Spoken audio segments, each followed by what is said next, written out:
All right, are we live? We are live now. What's up, geeks and gamers? It's Jeremy coming to you with another episode of the High Council. I'm glad to be back. I appreciate all of the concerns while I was out fighting SJWs in LA, but I am back better than ever. And I'm joined by my two good friends. I'm joined by someone that is dropping amazing videos left and right, getting hundreds of thousands of views. The man, the myth, the legend, Jeff from World Class Bullshitters. What's up, Jeff? What's up, man? Yes, I've had a string of successes. Every single video release I've had has been over 100,000 views this year, so I'm going to keep that trainer rolling. It's just about putting out good content and knowing your audience. That's right, man. Kicking ass and taking names. And we are privileged. We are privileged to be joined by the hero of the LGBT community. Comic artist Pro Secrets, Ethan Van Sciver. Hello, Mr. Pro LGBT. How are you? I'm quite well. It's an honor to be here representing the non-SJW LGBTQ community. I have been invited to be the keynote speaker at the American Pride Rally, the LGBTQ Straight Alliance in Washington, D.C. Hashtag take back pride from these filthy, dirty, disgusting SJWs. Now, if you're an SJW, you're a scumbag. But if you're gay and you're not an SJW and you're in Comicsgate or you're in the Fandom Menace, we absolutely love you. Now, of course, this invitation is an acknowledgement that I am a hero to the gay community. And I proudly accept those plaudits and that singular endorsement of me as featured speaker, Washington, D.C., American Pride Rally. Thank you, gay community. Love you. No homo. Oh, yes. And just so we want to go ahead and, talk about the obvious, EVS does, I've seen a few people comment, EVS broke his microphone, so he is talking directly into his webcam, so he's a little echoey. We're aware of it. EVS, do you want to tell us what happened? Yeah, I'll tell you what happened. And don't let this happen to you. So I was wearing a big fright wig, and I was at my computer. Some of you saw me in my wig. And then for some reason, an electric shock, as though I'd screamed Shazam, hit me and went all the way through my headphones, through my wig, through my sunglasses, and into my microphone. I honestly don't know how Howard Stern did it for so many years. Fried my beautiful Blue Yeti microphone, destroyed it. Now when you plug headphones into it, it just goes beep, beep, beep, like feedback, like that, like aliens trying to contact you. So I threw it in the garbage. I reordered a brand new Blue Yeti, but this one's going to be shiny and black. In the meantime, I'm speaking through my webcam right now, guys. That's how I'm communicating with the High Council. It's not exactly professional, but we do what we do because we do what we do. And when we do what we do it like we're doing it for TV. And that's what makes the High Council different from all of the other plebs on YouTube. Well, that's right. And production value is definitely a primary focus here of the Geeks and Gamers channel, as you've seen from my car videos that Pablo Hidalgo has become such a big fan of. Hello, Pablo, if you're watching. No, I'm not in my car, Pablo, but I'm thinking about doing like a bitch lasagna style video in my Kia that's duct taped on the side just for Pablo. I don't know. I'm thinking about going that route. We'll see. There's a lot of options, but yes, when you do have a Kia that's duct taped, production value is of the top priority here at Geeks and Gamers. So EVS is sticking with that tradition, and we appreciate that. So is he the dude that went on about it's Ray's lightsaber now? Right? That's him. That quote that popped up from a few years ago, I think that was Pablo. Isn't Pablo. it? Yeah. Pablo was saying, well, I just thought that I was helping out the people in toys. That's all. The funny thing is, the new one has Luke Skywalker on the box with Anakin. Yeah. So it's funny how Pablo wants to tell people that, but the real people in control have a different story for Pablo. It didn't work, weirdos. All of your toys with the Three Stooges on the front in the top corner, Ray, Poe, and Finn, it didn't work. You put the Three Stooges on toys that had Luke Skywalker and the Emperor and Darth Vader on them. You jackasses. That's not Star Wars. That's fake Star Wars. Don't put fake Star Wars on real Star Wars. God damn you, Pablo Hidalgo. And I do blame him. And smash the melee button if you don't mind. That's a simple request from a simple man. We are back to the old school days here at the Geeks and Gamers channel. I've only done like one live stream this entire month, but that one live stream was very memorable. We crashed the stream at 1,000 likes. We also got 1,000 dislikes, but it didn't crash at 1,000 dislikes. Interesting how that worked out, but we did crash at 1,000 likes. But that was only from my Android phone. So I don't know. Google needs to figure it out. Google owns YouTube, yet their phones crash at 1,000 likes. Or maybe that's just only on this channel. I'm not sure. But we have a lot to talk about this week, guys. I want to focus on something that obviously both of you guys have covered on your channel, and I've covered it too. Jeff, your video is doing fantastic right now, talking about Lion Ryan Johnson. Lion Ryan, not to be confused with Lying Ted. We're talking about Lion Ryan with no G. And, he took to Twitter and basically just dismissed any claims of anything. He's never done a thing wrong. He is a perfect, impeccable human being, and he's only made perfect films. You've heard it from his mouth where he said there is no criticisms that he acknowledges of The Last Jedi. He said that in an interview on CNN when they point blank just said, do you think there's any valid criticism? No. And so now he's saying he's never attacked the fans. He's never said the word man babies. And Ryan lives in the world where if you delete your tweets, that means they never existed. And so, of course, he deleted 20,000 tweets after James Gunn was fired. Ryan deleted 20,000 tweets, and then he's been being a pretty good little guy for the past few months on Twitter. And then, he's kind of started talking again. So what do we think about this whole Lion Ryan situation? I'm going to toss it over to EVS. What do you think? I reviewed the situation. I reviewed what he had to say, and I noticed that there was no discovery because, frankly, Ryan Johnson deleted 20,000 tweets right around the same time James Gunn got in trouble for his tweets. I don't want to connect any dots.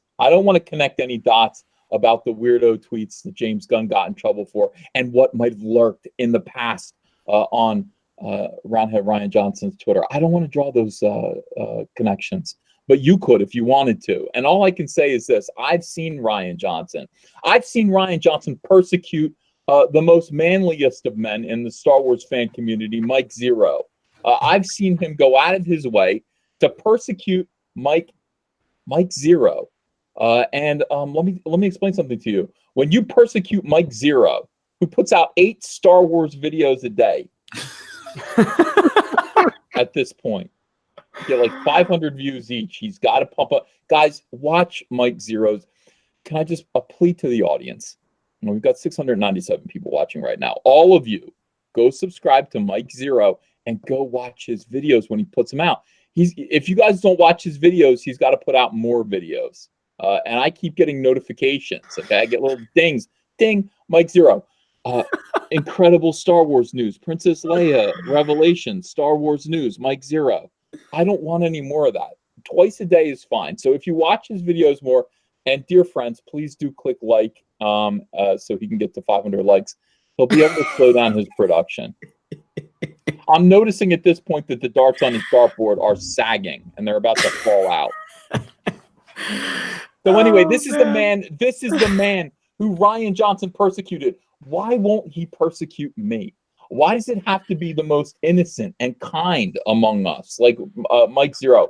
What, Ryan, come after me, pal. Come and get me. I'm waiting for it.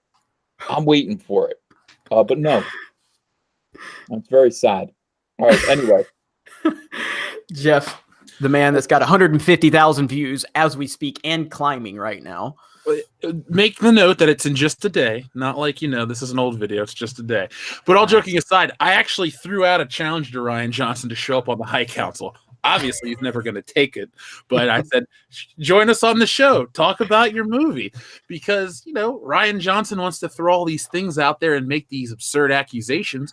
Well, Twitter is not the best place to have a discussion.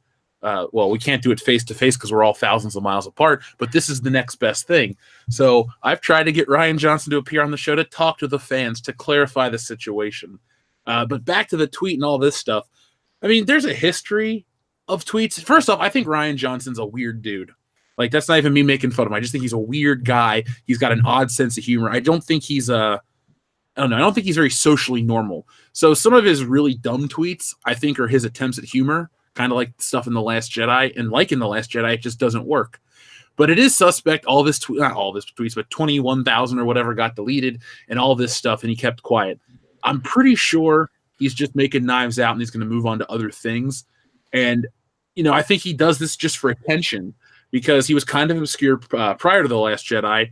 He's now infamous for ruining Star Wars. Well, partially responsible for ruining Star Wars. Son of a bitch. We're gonna just see him kind of fade off into Nowheresville. I mean, what's besides Looper?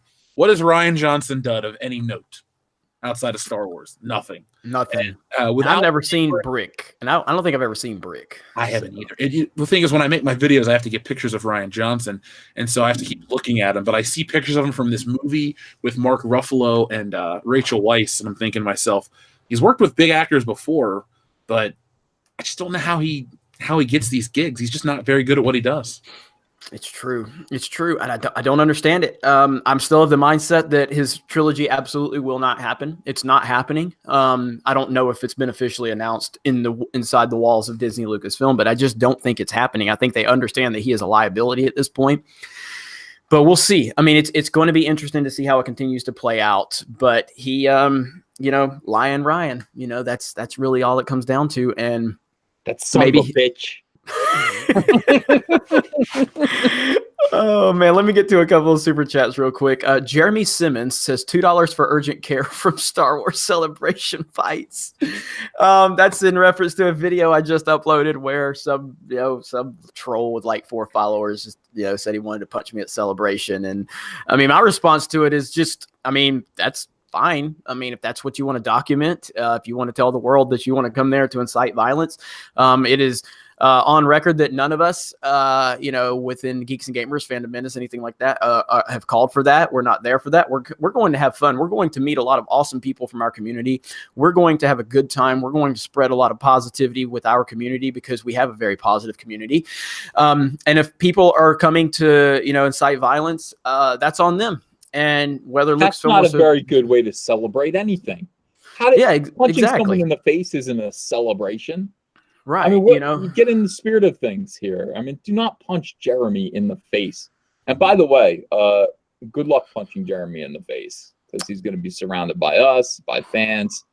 You're going to have a tough time getting to Jeremy. You're going to have to get through. First you're going to have to get through Jeff, and then and then even if you get through Jeff, you're going to have to get through me. I like how I'm the biggest dude, but I'm like the first. You're the first line, yeah. I'm not like the final boss in a video game. I got my minion. No, you're first. Oh, you're okay. First. So that way, there's no need to go any further. Yeah, and I saw some people in my comments, in my video saying, "Oh, Jeremy, just ignore it." I'm not worried about it. I'm controlling the narrative. My point is they are always trying to pin this on us. The shills are always trying to say that we're saying this, and we're not saying it. We've never said it. They've said it, and so I'm controlling the narrative by facts because facts don't care about your feelings. What is it? I'm not afraid. I'm just controlling the narrative. That was the funniest thing you've said in a long time. Going full Ben Shapiro. Facts don't care about their feelings, Exactly. And so, this person, he tweeted me and then I retweeted him back and just said, "Nice pants, Susan," because he had some very questionable pants. And then he changed his avatar right after that. Yeah. And shamed him. So, hey, man, they make fun of my pants too in this community. So, you know what? I stand by it. I wear, don't sit there and change your avatar just because Big Bad Jeremy, Geek Man Bad said something about him, bro. Come on. Anyway, go ahead. What'd you have? I said they've never made fun of my pants. This community yes, they have. Mega Jetty 1, thanks for story help. Check my tribute to C3PO vid. Go to Mega Jetty 1's channel and check out his 3PO vid. And you're welcome, sir. Darth Jeremy, Lord of the Sith. Is this a new one? I haven't been live streaming all month. I'm seeing so many new Jeremy accounts now. Caitlin, are you keeping up with this? So Darth Jeremy, Lord of the Sith. Jeremy better dresses me at Star Wars Celebration or I'll execute Order 66 on him. I'm going to be dressed as this boring guy that runs Geeks and Gamers that got noticed several times in Orlando, by the way. In fact, a Disney employee said, "Are you Jeremy from Geeks and Gamers?" And I said, "Yeah." And he said, "Dude, it's cool to see you. Can you do the intro for me?" I'm like, are we really at that level? Like, I feel like a wrestler right now, where people are like, "Hey, do that line," you know? So it was pretty funny. Walking Tin Can says, "What's the fascination with huts, EVS? Thank you." EVS? I like them. I like those huts. Oh, by the way, update. A lot of people are saying, "Where's your Sideshow Jabba the Hutt toy?" And I did get an update. It will be here in my hands February 7th, or the week of February 7th. I am so excited to get my Sideshow scale, like, what was it, 1/6 scale Jabba the Hutt. That's going to be huge. That's going to be awesome, actually. I will do an unboxing. Don't you worry. Okay. And we're almost at 1,000 viewers. Smash that melee button. Share this video. Let's get those viewers in here. And hello to everyone that's just joining us. If you're just joining us, we will have Mecha Random 42 on later on in the show to talk about all of the nonsense going on with her and everything that she's been dealing with, from Pablo Hidalgo and a lot of the Star Trek fans from Star Trek Discovery and the male feminists that want to claim that they respect women until that woman gets out of line. And then suddenly, no more respecting women. So we're going to be talking about that. As a matter of fact, there she is in the chat right now. So hello, Mecha Random. We will see you in a little while. Sith Kryptonian, Ernie trolled us all. Did you guys see?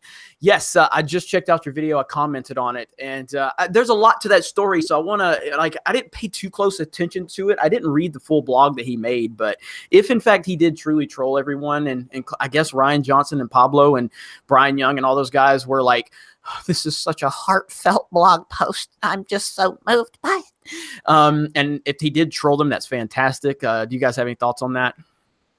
Well, it made for some great videos for me. Now, my opinion about whether any so you did. I didn't know you made videos on that. Okay. Oh my God, Jeremy, you have to watch my videos about this situation. I'm on it after this show.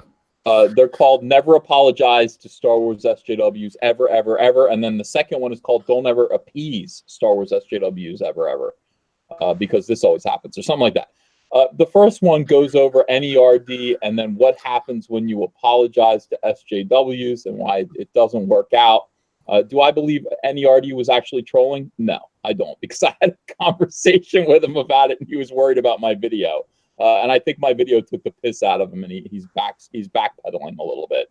But the second video was more interesting because, obviously Ryan Johnson and Pablo Hidalgo and Matt Martin all responded to Ennie's heartfelt essay. And I'm telling you, he wrote, this was a novel. I read the whole thing. It was a lot. I skimmed it, and it was enormously long. I'm like, my God. Yeah. So, heartfelt. And of course, they responded like, "Hey, good for you, man." I mean, they responded with decency, not like SJWs. They accepted his apology. But somebody slithered in from the sidelines, some erstwhile Lucasfilm kind of employee, hanger-on lurker named Brian Swankmotron Young. And I made a whole video about this because it was the funniest GD, I'm editing my curses, thing I've ever seen. Brian Young, who is an SJW, who used to bully the Fandom Menace, who used to try to bully us, who used to talk garbage about us before we utterly destroyed him and his career for, hanging out in chat rooms with underage girls, allegedly. And in any case, he came out and said, "That was really wonderful. And I think it would be even better if you would just go and sit and talk to some of the people that you hurt, Annie. Some of the autistic, disabled, LGBTQ women of color that you probably drove from fandom. I think that would be great." Now, Brian Young virtue signaled as hard as he could, okay? And what happened to him? The fans, the weirdo, toxic SJW Star Wars fan community came after him like you wouldn't believe. Like, shut up. All these women started attacking him, going, "Where were you when women were being accused?" And poor Brian, who attempted to virtue signal, he had to exit stage left again. You guys watch this video. I think you will definitely enjoy it. And there is a song. I wrote a song called "It Doesn't Matter at All, Jackhole." That might be my next big hit. I mean, people really liked It Doesn't Matter at All, Jackhole. Some people in the chat might have remembered that, but do watch that video, Jeremy. I will. I watched. I did watch, and I commented on it. The one where you're talking about Geek Diva Girl or whatever, and I commented, "This video is a masterpiece, especially your voice acting of what she would sound like." I was in tears, man. You're like, well, I don't remember that. I was like, oh my god. I had to stop and take a drink of water every other line, like it tore up my throat. But yeah, like. I'm telling you, the thing about it is these weirdo fans, this is why the Fandom Menace is winning this year. I don't know if you guys can feel it in the air, but the Fandom Menace is ascendant. We are rising. We are winning. These weirdos are being driven right back under the rocks from whence they came. Someone like Geek Girl Diva, you poke your head out like an idiot and you tell your fans, you tell these young ladies that they need to shut up publicly talking about the accusations of sexual harassment and assault against other Star Wars SJW fandom weirdos like Bobby Roberts and Brian Young. You tell them to hush and just keep it to themselves and not let people know about those accusations. You 50-year-old weirdo, I am going to tear you to shreds on a video. You don't tell people who are possibly victims of sexual assault, who are young ladies in the fan community, that they shouldn't come forward and make it public that they've been abused, because I might make $20 on a video pointing it out. How dare you? And you know what she said? She saw the video, and apparently, according to some feedback, she said, it's hard being a woman in fandom. It's hard being a woman in fandom. Yeah, they always play the victim. I've had my run-ins with her. I made a video about her months ago where she basically said that we're not Lucasfilm customers, that we don't have a say-so in what Lucasfilm does. And I made a video on her Twitter thread, and it got 100,000 views, and she completely cried and played the victim. And it's like, you went after people. You know what I mean? Like, you went after the people. I'm standing up for the people. And EVS is right. The Fandom Menace is winning. I mean, right now, EVS just crossed 95,000 subs. Congratulations, sir. And Jeff is killing it right now. Jeff, where are you at? 84, 85? 84 and change. I should be at 85. I don't know, tomorrow.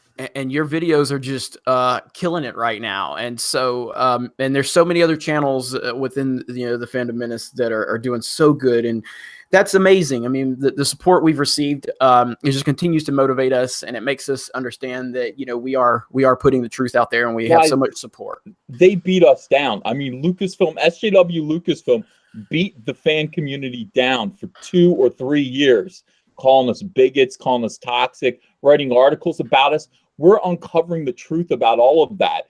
These weirdos who are writing these supposedly scientific articles and doing research about how the only reason The Last Jedi and Solo failed was because of the toxic fandom and all of this. These studies were actually paid for and promoted by the wife of Bob Iger. So at this point, this conspiracy is so vast and so crazy and so weird. If we stand up as a community and say, no, we are the fans. We're the fans that have always been here. We're the fans that that you are abusing. We're not going to allow you to abuse us anymore. We have big voices on YouTube where we can actually express ourselves and expose you when you mistreat us. We are going to win. These weirdos are failing. We're winning every single day. Every single day. I'm going to be proud to be wearing my Fandom Menace t-shirt at Star Wars Celebration. It's going to be awesome. It's going to be totally awesome. It is going to be awesome. And it is. I mean, like the Rookie Critic, I want to give a shout out to Rookie Critic. He made an amazing video for Ivan Ortega, who's his birthday. And he got with all of us to send in a video clip where we're giving, wishing Ivan a happy birthday. And he put all this footage together and put it on his channel. There's so many cool, positive people in this community. And like when I was in LA, I went up to Bakersfield and hung out with Danny, who's a fan of all of us, and he runs an animal rescue. And while we're there, like they get a call that there was a German Shepherd that got stabbed, and they had to deal with that issue. And I'm like, and this is the guy that didn't like The Last Jedi, that's been called a misogynist and a racist and a sexist, all because he has an opinion. And he's standing there with 2 awesome ladies, and they're sitting there trying to save freaking dogs from being abused. These are the type of people that Lucasfilm is going after right now. It's bullshit, and we're tired of it, and we're going to rise up against it. We're not going to take it. We're not going to stand around and let you slander us and dismiss us and call us names. And they're basically projecting, because truly what Lucasfilm has been doing for the past several years is exactly what they're accusing us. They're anti-man, anti-male agenda, pro-women, even though they don't respect women. They just want to pretend that they respect them. But if they did, they would give Rey a fucking arc and some development. But they don't think that the woman is worth the arc. They think she can't go through any ups and downs. She just has to get everything handed to her, because women apparently can't go through character development. That's how Lucasfilm sees shit. And we're tired of it. All right. I'd like to give Rey an arc. I'd like to give her an arc right out of my trebuchet. By the way, speaking of respecting women, very mysterious, all references to Kiri Hart have been removed from the official Lucasfilm Limited website. So very interesting. Rumors are Kiri Hart, who was thought to be the replacement for the exiting Kathleen Kennedy, if she has exited. We don't know what's going on over there. Kiri Hart, if you actually go to the Lucasfilm website and click on the leadership button, and you see the pictures of all the people who were behind Lucasfilm, Kiri Hart is no longer pictured there. By the way, I counted, there were 12 women and 12 men. I was like, there are too many women here. No, wrong. There are the same amount. Say 12 women, 12 men. They bounce it out evenly. Maybe that's why they kicked Kiri Hart out, if they did, because she made it 13-12. But this is interesting. I don't know what we're going to do without Kiri Hart. I think if Kiri Hart is in fact gone, I'm going full Jeb Bush and asking everybody in the chat to please clap. Please clap. Please clap for exiting Kiri Hart. So now Itchy's the one that did Itchy tag us on Twitter about that. Who actually broke that story to us? I mean, I've got tagged a few times. So where are we getting this info from? So is maybe this for Data sure? Racer, but no, it's not for sure. It's not. Okay. There's been no confirmation, but the rumors are that she was clashing with JJ and on behalf of the story group on The Force Awakens. And JJ's back, of course. Lucasfilm is relying on JJ Abrams to bring it home and fix all of the disastrous mistakes that they've made without him. So I mean, it's interesting that with JJ having so much control and Lucasfilm relying on him, and he having problems with Kiri Hart, that Kiri Hart's no longer pictured on the website. Draw your own conclusions. These are just rumors at this point. Could be true, maybe not, but it is interesting. And it goes to the power of what we have now in the space that we're living in, all the shills' minds. Whenever we pass along a rumor, they freak out. They lose their mind. You guys are spreading misinformation. We're just passing along a rumor that's going on. If nobody cares about what we're saying and we have no power, who cares what we say? Obviously, a lot of people care what we say, and you guys are intimidated by that. Jeremy, Lucasfilm could actually shut us up by being more transparent and stop 100%. Spreading lies through the media, which is what they do. They float lies, they float rumors, they try to test out ideas on the audience using garbage websites like Screen Rant. If they wanted us to stop talking about rumors and wondering why Kiri Hart is no longer listed on the website, they would actually just come out and say so. She's either 100%. There or she's not. Where is she? Well, and I made this video about Nintendo and their transparency with the whole situation with Metroid Prime and how they were so open with, the project and what happened. And they basically, the project was announced about a year ago. They got a little ways into the development. They didn't like what they were seeing, and they shut the entire project down, and they're starting over from scratch, and they've delayed the release for several years because they're committed to giving a quality product to their fans and their customers, whereas Kathleen Kennedy lets Solo get 90% done before she decides to, wake up and do her job. And the whole entire thing gets a massive ballooned budget because she doesn't know how to do her job. And then what EVS is saying and how they make no mistake. Disney floats or Lucasfilm Disney, they float out all of this information to sources for people to run with it so they can test the waters to see how people react. That happens. And if you don't understand that happens, then you're not living in the same reality as the rest of us, because this is how the game is played. And either you understand that or you don't. So Lucasfilm and Disney are always playing the media manipulation games constantly. And EVS is 100% right again. They could totally shut us down, not shut us down in theory of like our platform, but shut our theories down, our ideas, and the things that we're saying, because all we have is speculation, because they won't tell us anything. All they want to do is put out misinformation. So all we can do is run with that information and come to our own conclusion and our own theories around it. So anyway, Jeff, got anything to add to that? No, I haven't really been following the Kiri Hart situation. I tried. Well, I just heard about this. I think this just broke. Broke 3 hours ago. Yeah. So, and by the way, you mentioned Data Racer. I want to give a shout out to Data Racer. Data Racer is always providing some awesome content for us. Oh, yeah. So, Data Racer is always doing a good job. All right. Let me get to a few more super chats. Black Angus reviews. What's up, my friend? Mike Zero was arrested recently. Myself and a fellow Star Wars collaborator, Drunk 3PO, are covering it as it develops. More coming soon. Free Mike Zero. Now, is that true? Because I heard that. Has Mike Zero been arrested? I know Black Angus made a video on this, but I don't know if it's a joke or not. I think it's a joke. I think it's a joke. I think Black Angus is a good guy, though. Good channel right there, and they gave me a shout out the other day. So go Jurify. EVS saw that Green Lantern soft cover coming out. What does recut mean? What does recut mean? You mean rebirth? I didn't know it said recut on it. Hold on a second. I'll be right back. Okay. And then go Jurify. I'll get to your next comment. That's for EVS here in just a minute. Let's see. Moist Visions Inc. said, need this high council. Glad to hear you guys. Is that Brandon Moist? Yeah. He started his own channel.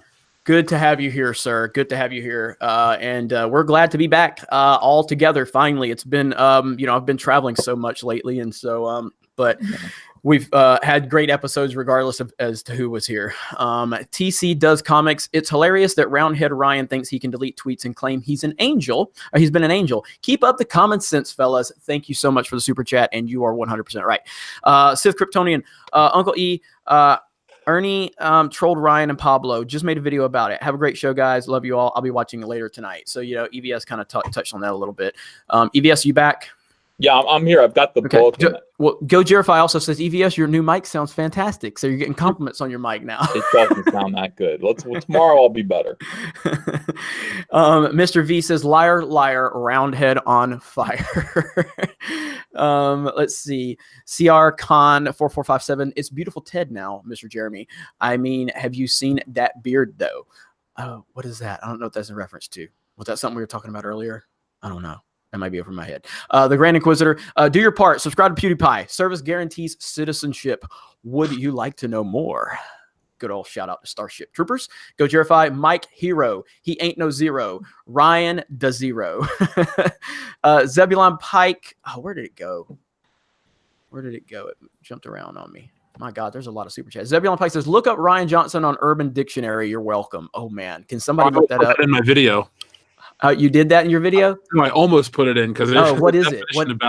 What is it? Hold on, I'll pull it up real quick. It's about screwing up the unbelief because I coined the term Johnson did in one of my older videos, and now yeah. Here, let's see, Ryan Johnson. Here we go. So Ryan Johnson Urban Dictionary: to take something amazing and remove all the good parts till you have a pile of shit. Yes. I'm sorry. CR Khan says it isn't lying, Ted. It's beautiful, Ted. My bad. He's talking about Ted Cruz's beard. My bad. Okay, I get the reference now. My fault. Okay, EVS, you got an update on that super chat? The recut or whatever? I've got the book here, Green Lantern by Jeff Johns. So what they're doing is they're collecting Jeff Johns' entire run on Green Lantern, which was a lengthy amount of stuff, and of course, a good portion of it was drawn by me. So this is the Jeff Johns Green Lantern Chronicle. It's available on Amazon now in softcover for the first time. I showed it on Twitter.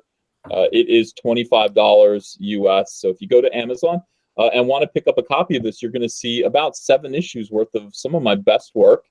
And absolutely enjoy, and thank you. Nice.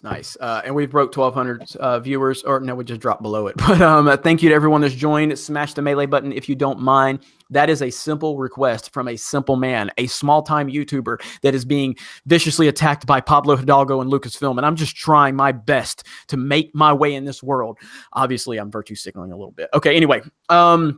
Sarcastically, might I add. All right, Scott Ski 02 Jeff. So you're saying Johnsoned it? I think you've said that many times on your videos, Jeff. Oh, yeah, definitely. Love emoji Jeremy. That's a new one. I've never seen this one either. Love emoji. James Gunner Roundhead keeps sliding into my DMs. You might want to report them to Twitter. Go Jerify. Ryan Johnson was kicked out of the Lollipop Guild. The Last Jedi Russian bot, EVS, promised the Wards video before celebration. So what's the update on that, EVS?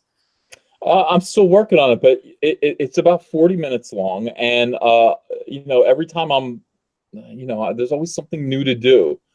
So I kind of have been put off by more interesting news, I guess.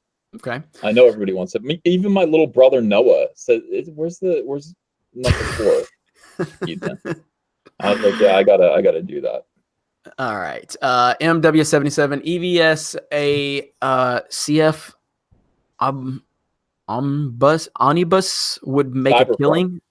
Cyberfrog. Okay, I was wondering. So what's would make a killing? So EVS is gonna change. Well, he's already changing the comics industry, and he's gonna continue. I think Cyberfrog is going to be on the level of Batman and Superman when it's all said and done. So Michael Dialer says, "Hail." By the way, Jeremy would get his ass kicked. Hey, bring it, bro. Bring it. I've got Jeff and EVS and Ivan. I'm good, man. So go Jerify. Jeremy, if Chewie and Spock were in a shower, who would soap who first? Well, I'm not going to answer that specific question, but I will give you guys a teaser that I have seen Solo. I've got to rewatch it because when I was sick last week with a sinus infection, I was miserable because I couldn't sleep. And I had decision to just continue to just, cough and be miserable or be miserable and watch Solo. So I was on Netflix and I watched Solo, but I've watched it like in 3 different parts because I kept falling asleep. And I'm not going to give my opinion of it yet. I want to rewatch it. I will say that it's kind of boring. That's all I'll say. But it's definitely not as bad as The Last Jedi. But I'll talk to you guys more about that. You guys didn't even know that, did you? That it was boring? Yeah. No, that I'd seen it. Oh, no, we haven't talked. I mean, we've talked, but not like for any long period of time. Right. Well, see, what really somebody sent me a letter and a copy of Solo on DVD, and they really wanted me to watch it. And so at that point, I'm like, if people really wanted me to watch it at this point, I mean, it's fine. People already told me about the L337 bullshit with the Falcon, which broke my heart on a live stream. I'm sitting there live streaming. Someone told me about that. And so I'm like, well, that's been spoiled for me. And so I went ahead and watched it. And so I'm going to make a video about it, though, about a full video on it. So yeah, as far as the Chewie and the Spock, though, man, I don't know. That's just disturbing. The Almighty Jeremy, that's a new one. Yo, NPC is the best. Really? Not really. Okay, Becky Lynch's boyfriend just got my Solo shirt. Everyone I talk to loves it. Proof that NPCs are the vocal minority, not us. Chapter 11 will flop. Then is he more excited over the shirt or Becky Lynch's Royal Rumble win? Do what now? Is he more excited for his shirt or Becky Lynch's Royal Rumble win? And Becky Lynch's boyfriend's going to comment there in the chat. I luckily did not watch Royal Rumble, but I heard it was awful. I mean, I heard it wasn't awful, man. Oh, it wasn't? Fun show. Really? I heard so many people complaining about it. So the low point of the show was Daniel Bryan versus AJ Styles. Other than that, it was fun. And you said chapter 11 will flop. I'm sure you mean episode 9. But either way, I got the point. So, and good on you for having the Solo shirt. Spread the message, spread the word. And do you still have those for sale, EVS? Yeah, they're all for sale. Okay. I didn't. CryptoFashion.com and you'll see my whole store. There you go. Go Jerify. Get off your hut, Jeremy, and watch EVS videos. I've watched some. I'm putting out like 4 videos a day right now. Let's see. Brett Favre. Is that supposed to be a play on Brett Favre? Is that guy going to try to therm scissor punch you?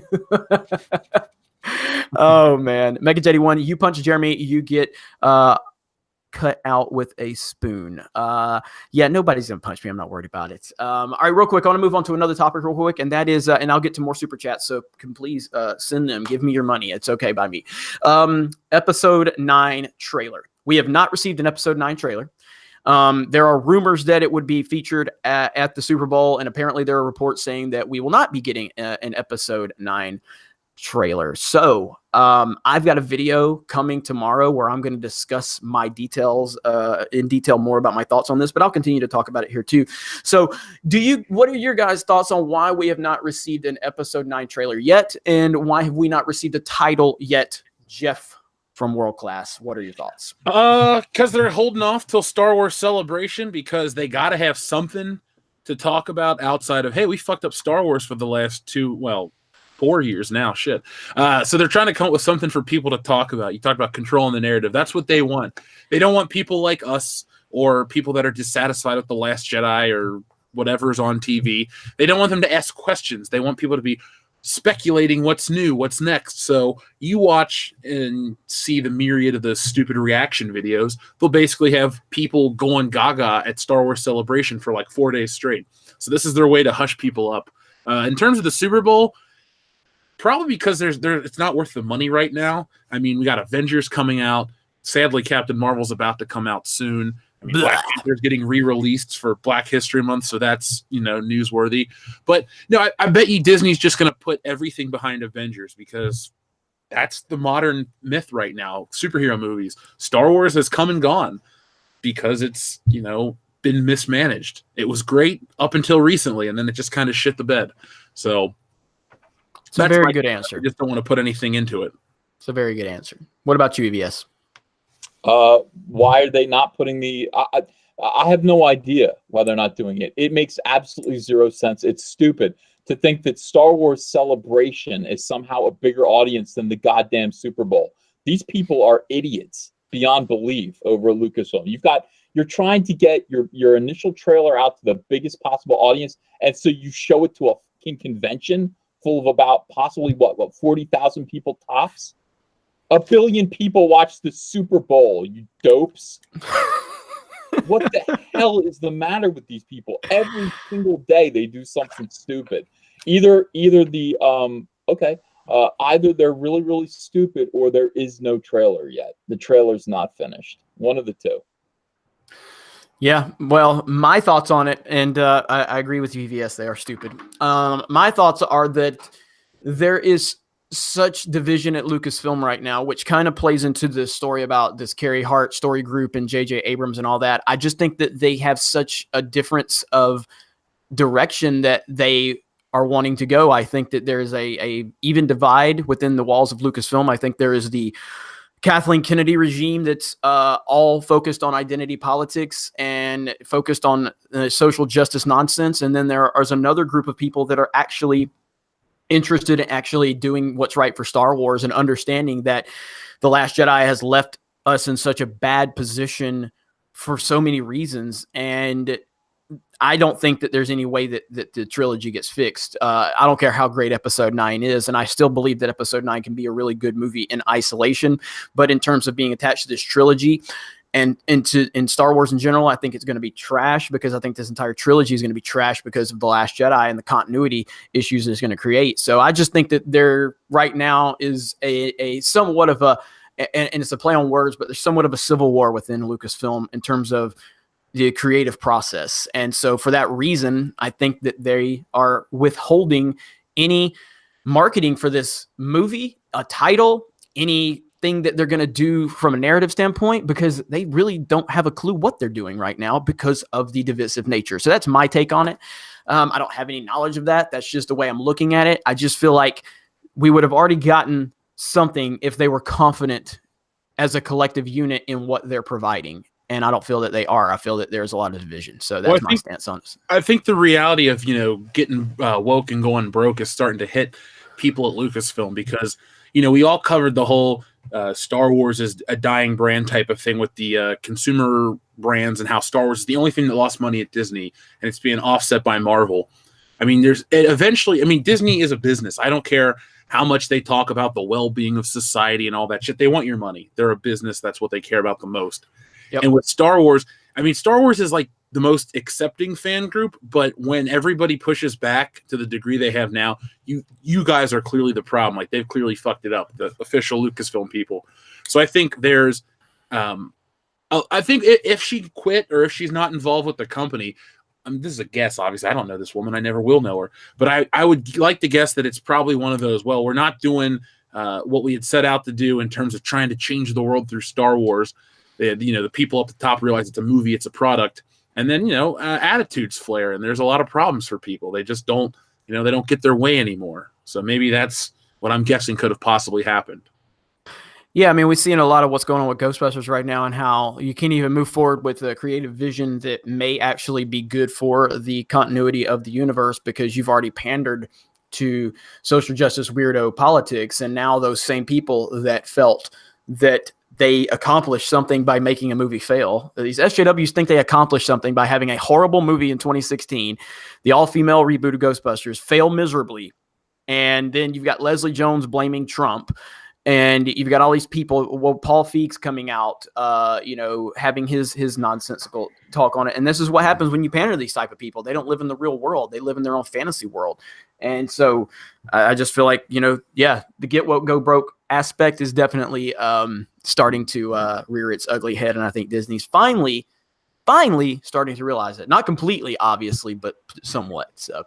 But all right, let me get a couple more super chats in. Armchair Warlord. First they ignore you, then they laugh at you, then they try to fight you, and then you win. Hail the High Council and Mecha Random. Give them hell. That's right, and we will have Mecha Random on probably within the next 20 or 30 minutes. I'll probably have her on, and we'll talk about all of that craziness going on with her and Star Trek Discovery, and it's just it's wild. And I guess there's some guy that threatened to punch her teeth out, and then now he's apologized. The son of the original Star Trek Captain Pike actor. Yeah, so that's how it goes. Respect women, unless they have an opinion, then we threaten to punch their teeth out. Jeez, male feminist, right there. Good job on that one. So, Becky Lynch's boyfriend. Who should succeed John Williams as Star Wars composer? The first name that comes to mind for me is, and I don't remember how to say his name, Michael Giacchino. I think that's how you say his name. He's he's done a lot of stuff with JJ. He did Super 8. He did the Star Tours when they updated it several years ago, and he did Rogue One. So I've always liked Michael Giacchino. He's no John Williams, and there is no such thing as a John Williams except for John Williams. But if you're talking about in terms of closest to him in terms of that style, it's definitely him. I mean, Hans Zimmer and John Williams are just so drastically different in their as composers. I love Hans Zimmer, but I wouldn't want Hans Zimmer for Star Wars. So do you guys have any names? Nobody, because they should stop making Star Wars movies. Yeah, that's true. Without John Williams, man, it's like without Ben Burtt. Ben Burtt's not on The Last Jedi, I'm pretty sure, and the sound effects aren't memorable. I mean, even... Yeah. Look, I know some people like to shit on the prequels, but at least with the prequels, you had they had the feel. They had great music, great sound effects, all that stuff. There's just little bits and here and there that are missing from the Disney Star Wars movies, and I think people pick up on that. Like George Lucas knew what senses to target with those movies, even if you had Jar Jar Binks to deal with. But these new ones miss it, and I think a lot of people don't even realize that they're missing out, and that's why they don't have the same emotional attachment to them. Besides, that's true. A terrible movie. True. EVS, any thoughts? No. What about you? How about why don't you play the piano and sing? What? Play the piano and sing in the next Star Wars trilogy. I think maybe that would help. I think that would be good. Yeah, I think that could be an improvement. I don't know about improvement, but it would be entertaining. All right. Johnny Dollar, EVS GUS has heralded in a new era in light of soy Gillette grow epic beard. Man, that Gillette nonsense is just it's unbelievable. My Gillette video did really well, but I don't know. Do you think they're going to play the Gillette ad during the Super Bowl? I've heard rumors that they're going to play that during the Super Bowl.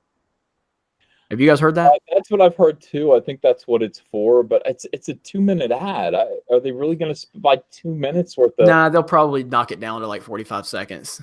That's still a couple $1 million. Yeah.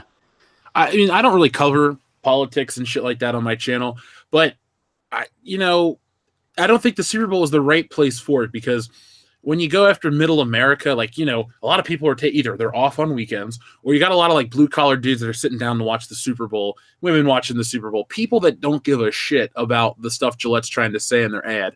They're just going to make really weird commercials, and they're going to either turn a lot of people off. I don't think they're going to wake up America with this great branding message. You know, Gillette, the best a man could get was like the perfect thing. It's fucking shaving cream. There really isn't a message to sell you with shaving cream. You buy it, you use it, it's a necessity. It's like toothpaste. I don't need Colgate to tell me about, I don't know, the financial problem in Wakanda or something. They just need to tell me a product and move on. I don't care about any of this shit. Yeah, it's wild, man. It just shows a lack of self-awareness, which, you know, if they want to keep doing it, that's their business, and we'll keep covering it and, you know, exposing it. So The Last Jedi Screwjob, it tore my throat.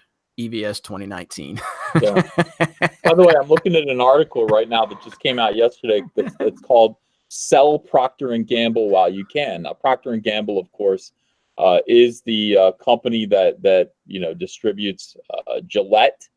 They own Gillette. That's, you know, they're the umbrella company. And it says Procter & Gamble's investors are planning. This is not political at all. This is just investment advice. Procter & Gamble investors are paying a rich price for a low-growth business future. The company's excessive financial leverage means earnings are no longer recession-proof. Sharper, weaker trading momentum since November is a worrisome development. So sell. Now, whatever's going on over there has caused them to think that maybe getting woke might be the right answer, might be the right way forward for Gillette and Procter & Gamble. But we know what follows getting woke, don't we? Going broke. Well, they're located here in town, right by my house, and they're like one of the best companies to work for. So it'll be weird to see P&G kind of, you know, because the thing is, they own like every laundry detergent brand. You think like certain companies are competitors? Nah, P&G just owns all of it. So I don't really follow their business strategy. I don't think a commercial is going to kill them, but if they're already having problems, that's going to be interesting for like the local economy here in town. Yep. Always interesting to see how it all plays out. All right, Comrade Commodore, sup bros, keep it real. Thank you so much. Appreciate that, buddy. Long time no see. Again, I haven't done like one live stream this entire month. It's been crazy. Jason Green, Hale, did you guys see the woke Volkswagen clip? Yellow Flash did a video on it. Hey, Jeff, party boob. The Grand Inquisitor, you said? Do what? Grand Inquisitor? No, that's Jason Green. Oh, Jason Green. Yeah. Oh. Jason Green, thanks for all the stuff you've sent us, man. I appreciate it. Yeah, party boob, bro. Party boob. I haven't seen this woke Volkswagen clip. Is anybody familiar with this? No, but I drive a Volkswagen. I'm going to be embarrassed soon. EVS, you know anything about this? No. All right, well, we're going to have to check into that. We'll have to look into that. So thanks, Jason Green. Appreciate that, and we will look into this. Raincoat Liquor, thank you for the super chat. This live stream is a travesty of mockery, of a sham of mockery, of a travesty of two mockeries of a sham. I move for a content strike. Do you realize there's not a single homosexual on this high council? No, but we do have the hero of the LGBT community, Mr. Comic Artist Pro Secrets, Ethan Van Sciver. So we're doing our part. We are doing our absolutely part. Good super chat. I appreciate that. Alejandro Flores Ibarra. But is to Jeff what so is to Jeremy and is to EVS. Also, EVS, is DC Rebirth a good place for a comics newcomer like me to start reading and get into the DC universe? If not, what is? Well, DC Rebirth is the story of the return of Wally West to the DC universe. So is it a good place to start? No, I wouldn't say so. I wouldn't say it's a good place to start if you don't have any understanding of who Wally West was and the Flash and you know, all the Watchmen. All of these things all play a part. Where would I recommend that you start? I would say go pick up Darwin Cook's New Frontier. I think that's a good place to start. Or my own Green Lantern Rebirth is also a very good place to start and enjoy. Those are good choices, man. I love the New Frontier. Mark C says, please don't expose Kathleen Kennedy. Nobody wants to see her expose her, or nobody wants to see her expose herself. I agree with that 100%. The Rookie Critic, hey guys, just ended my 6-hour birthday stream. Ready for some high counsel. Hope you guys are having a good one. Well, happy birthday, buddy. And happy birthday to Ivan. You know, and thank you for what you did for Ivan, Rookie Critic. I gave you a shout out earlier in the show. So, definitely well wishes to you, and we're happy to have you on board. The Jaded King, we know how to deal with floaters, and he's got a poop emoji with a toilet.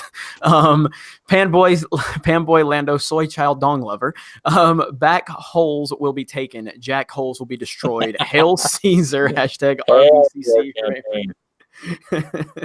Michael Hand, I'm no fan of Ryan, but the 2 episodes of Breaking Bad he did were excellent, but it's mainly because of the amazing acting and writing. Yes, he did do those 2 episodes were amazing. There's no doubt about that. He was basically walked into a situation. Vince Gilligan obviously wasn't going to just go, hey, Ryan, not worried about anything that happened before this or anything happened after. Just do whatever you want. No, they actually controlled him, and they made him do exactly what they wanted him to do. So if anything, him directing those 2 episodes of Breaking Bad that were phenomenal, and then what he's done with The Last Jedi, it's just another indictment of the lack of leadership at Lucasfilm and the lack of worrying about anything that's going on with Star Wars from Kathleen Kennedy. She basically just turned it over to this guy. Whereas Vince Gilligan and the creative department at Breaking Bad, you know, they actually care about the universe that they created, and they're not worried about pushing identity politics into it. So I'm not going to dispute that those 2 episodes were great, because they were. Padawan AR, swig of water for Proper Jeremy. Where's Proper Jeremy? I haven't seen him in the chat.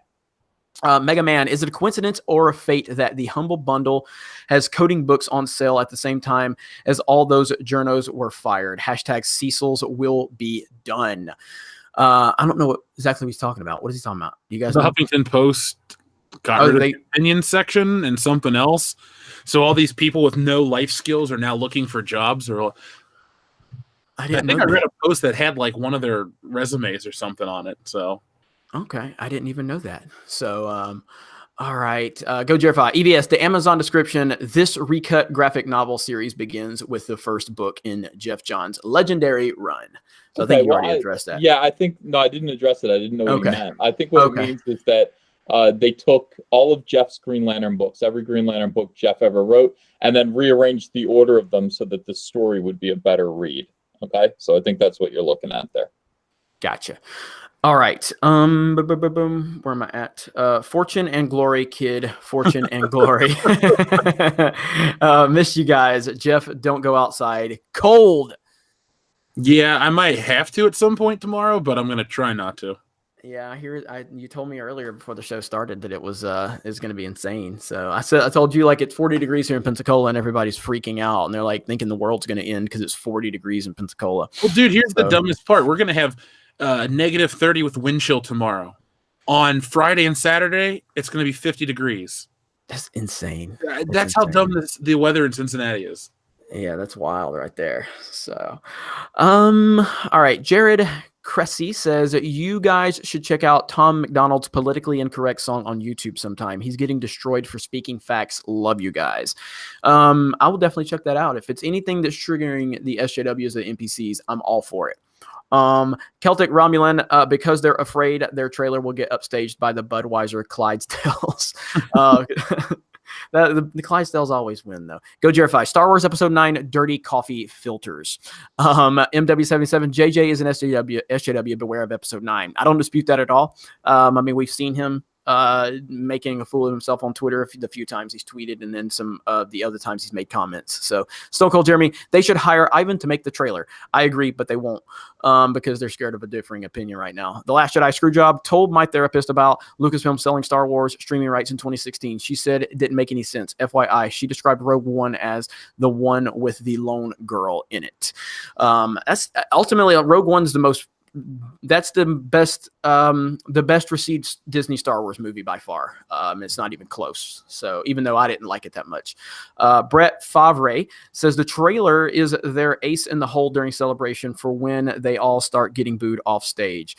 And I think that will happen.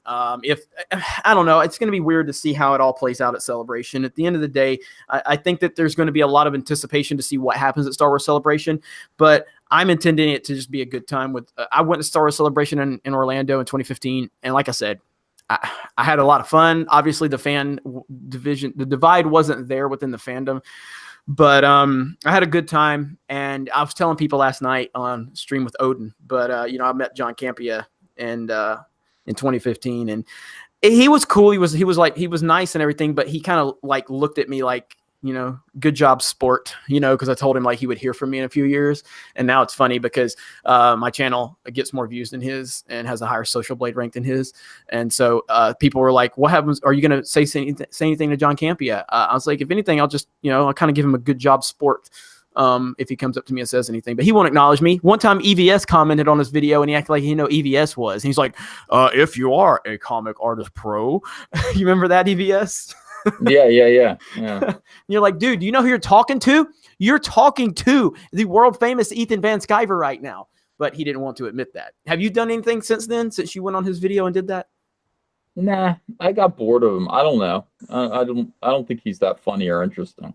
No, he's a waste of time. He's not anymore. Although Jeff did get 100,000 views out of him. Yeah, well, he's like shill numero uno to me. It's like in the hierarchy of douchebag shill writers, I put him, Scott Mendelson, that guy from Esquire, and then you just get websites that kind of roll in because did you guys see the C3PO tweet? Were we going to talk about that? Am I jumping the gun? No, go for it. I don't even know what we're talking about. Okay, so the guy that Anthony Daniels, the actor that plays C3PO, put out a tweet saying about how he's done. Like, I think he's just finished filming the role or whatever for C3PO, and how it was this great honor and thank you so and so.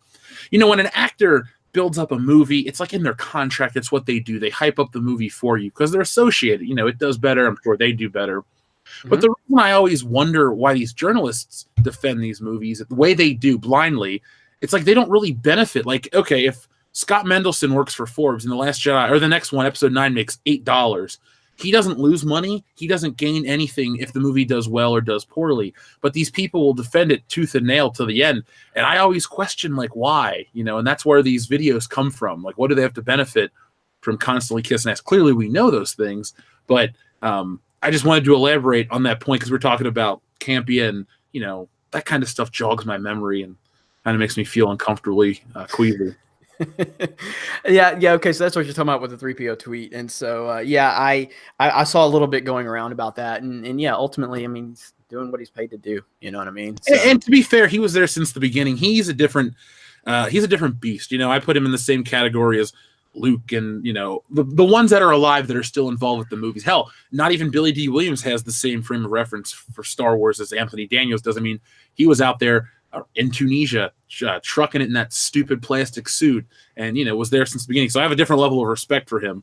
Maybe he's not the friendliest guy in the world, but still, I guess I hold him to a different standard than I would somebody that just looks on the periphery or the outside on Star Wars movies and then just makes up bullshit to defend it. Let's see. And we'll see how it plays out, but I think people are going to make what they want to make out of it. So it is what it is. So it's going to be a real, like Ethan said earlier, it's an interesting year for the fandom menace. Yes, definitely. Yeah.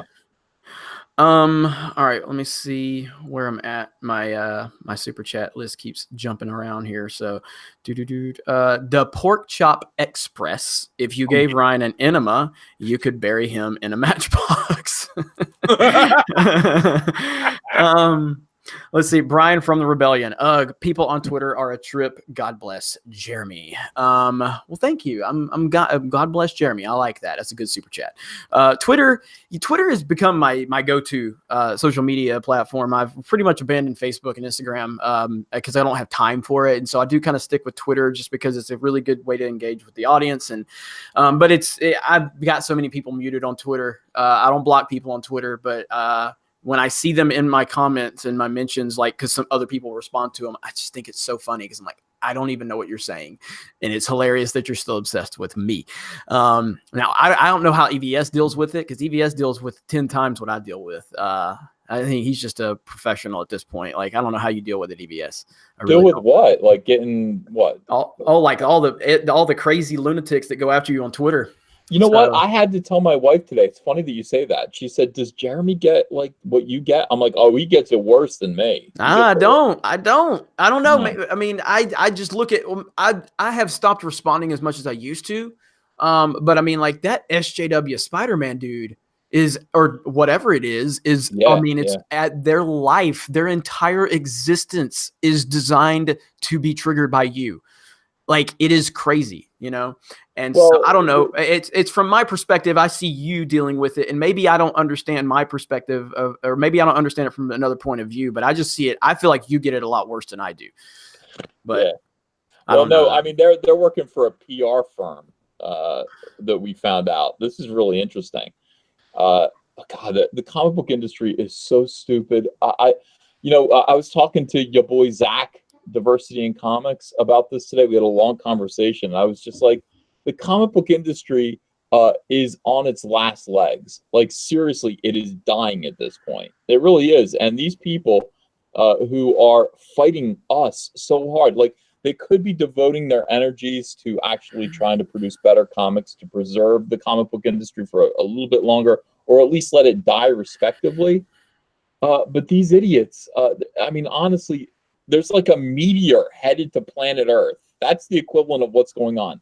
A meteor is going to collide with planet Earth and destroy all life. And they're sitting there making sure that we are not saying anything homophobic right before it happens. I mean, these people are so incredibly stupid and so God, they're just a waste of time. So there's a PR firm that's trying to kind of shut down Comicsgate, and there are tactics. There are people who are working for it on social media. Usually it's crisis management, but SJW Spider-Man's involved, and so is Runfamous, and so are all these people. They're getting paid to do this, obviously, and it's sad. And, the thing about it is, Jeremy, honestly, the way these guys talk about us, people understand. The Fandom Menace, Comicsgate, they're not swayed by these people. They see this kind of bullying and they identify with it, and they know they ask the same questions that you do. How do you deal with this? How do I deal with it? I deal with it because I have 95,000 fans behind me that are holding me up. And this is the thing about the Fandom Menace. You think that individuals within the Fandom Menace, our knees don't get wobbly under this kind of abuse? Of course they do. We have each other to hold ourselves up. When one of us gets kind of weak, the whole community, all of us, stand behind that individual and prop him up. We're doing it right now with Mecca Randa. What's her name? Mecca Random.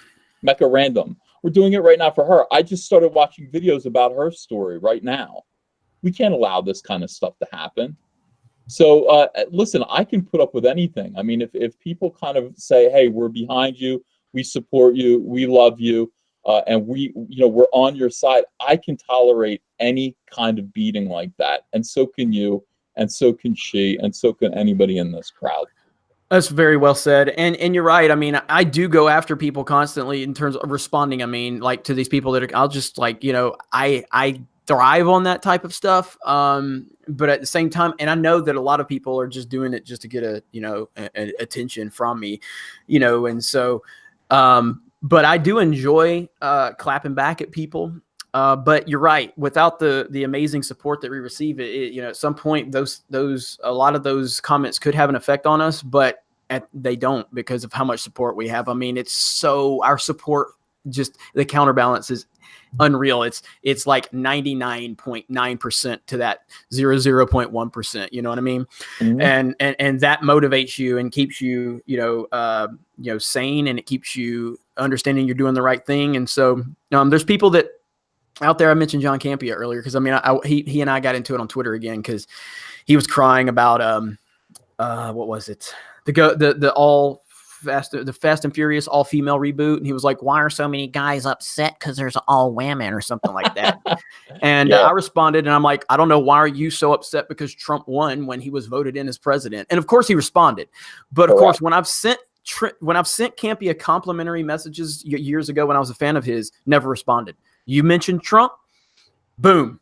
Like, they can't stop. They can't not say something when Trump is mentioned. They can't not do it. Yet you compliment these fools, and they're like, I'm above this little guy that's complimenting me, and so it's amazing the support, and you're right, and that's really what it comes down to. So maybe I'm not aware of how many people are coming after me. I know I do have people coming after me, but from my perspective, you get it. You're getting a lot more heat than I am from a lot of these crazy people. But I know from somebody else's perspective, I'm getting it just as much. And Jeff just, he's like, fuck Twitter. Jeff just goes right by.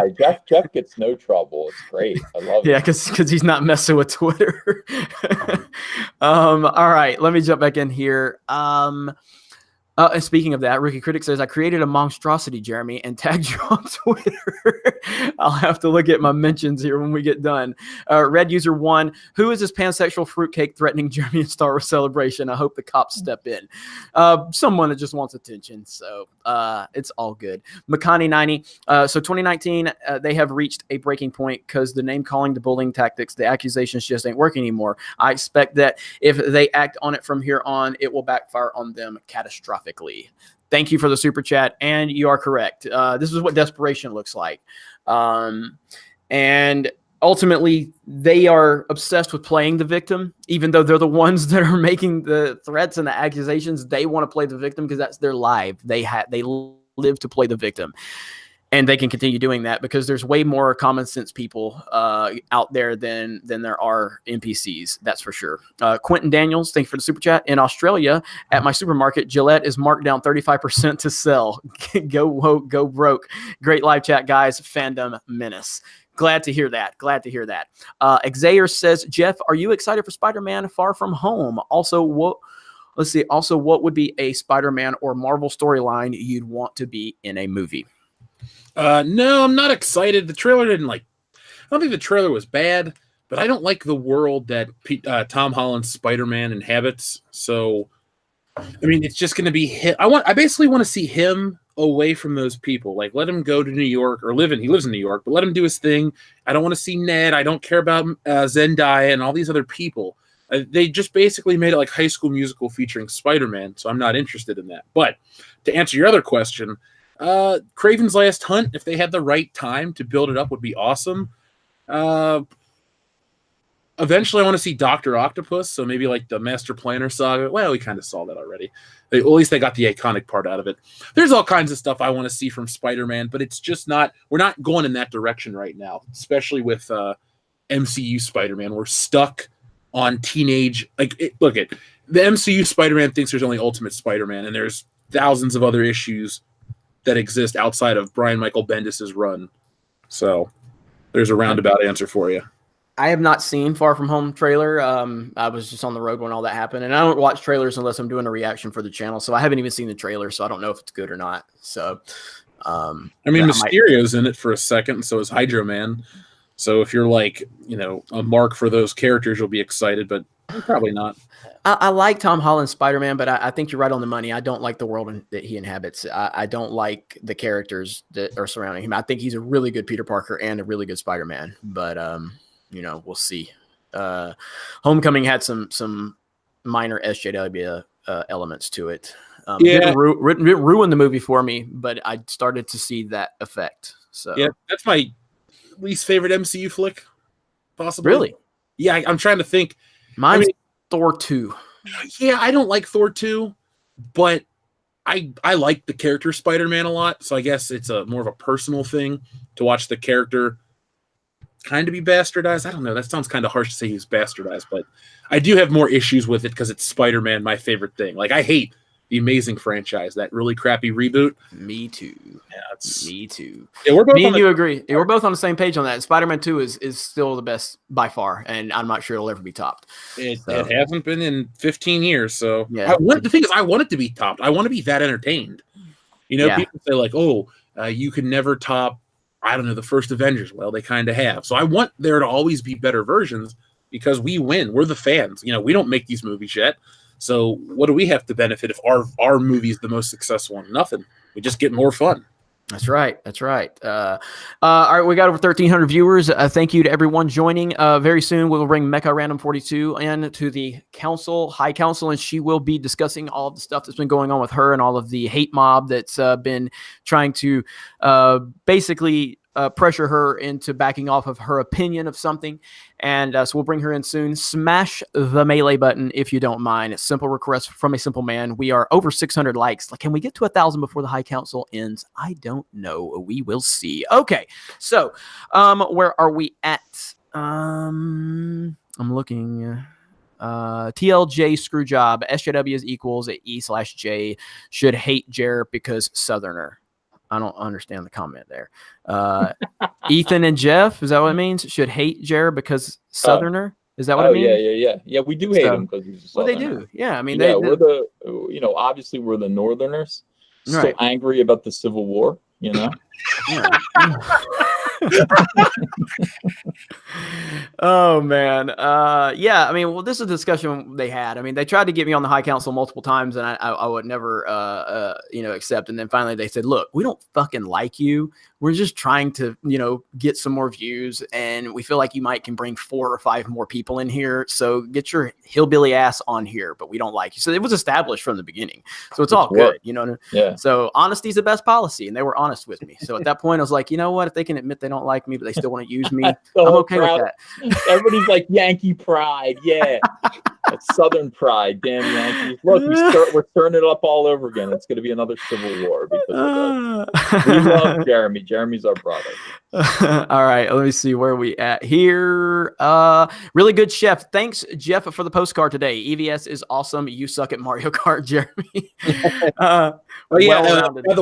Just real quick for the people that did back the comic, if you live in the U.S., check social media. People have been getting them all the time, so yours should be there. If you're international, we've mailed those, so obviously it's going to take a little longer, but be on the lookout. And it was weird, Ethan. I mean, I know you know this too, but like your stuff sold all over the world. I'm like filling out things for Croatia, Egypt. I'm just like, what the fuck? I didn't know it had such a wide reach, so it's kind of cool.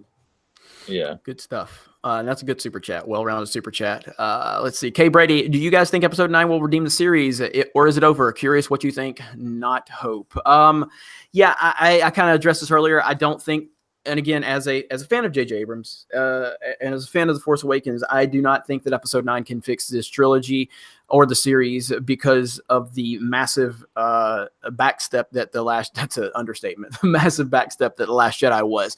So while I do think episode 9 has the potential to be a decent movie in isolation, I do not think it can fix this trilogy. I think this is going to be the most disjointed trilogy, major trilogy anyway, that we've seen in a long, long time, if ever. I mean, you look at the Spider-Man trilogy, the first one, I mean, the first 2 movies were very well received. The third one was not well received, but the third one didn't do anything to hurt Spider-Man 2 or Spider-Man 1. You know what I mean? Because those movies were so good on their own. So even if Spider-Man 3 wasn't a good movie, it wasn't catastrophic to the point of The Last Jedi. The Last Jedi is a catastrophic movie in terms of breaking the franchise. So what do you guys think?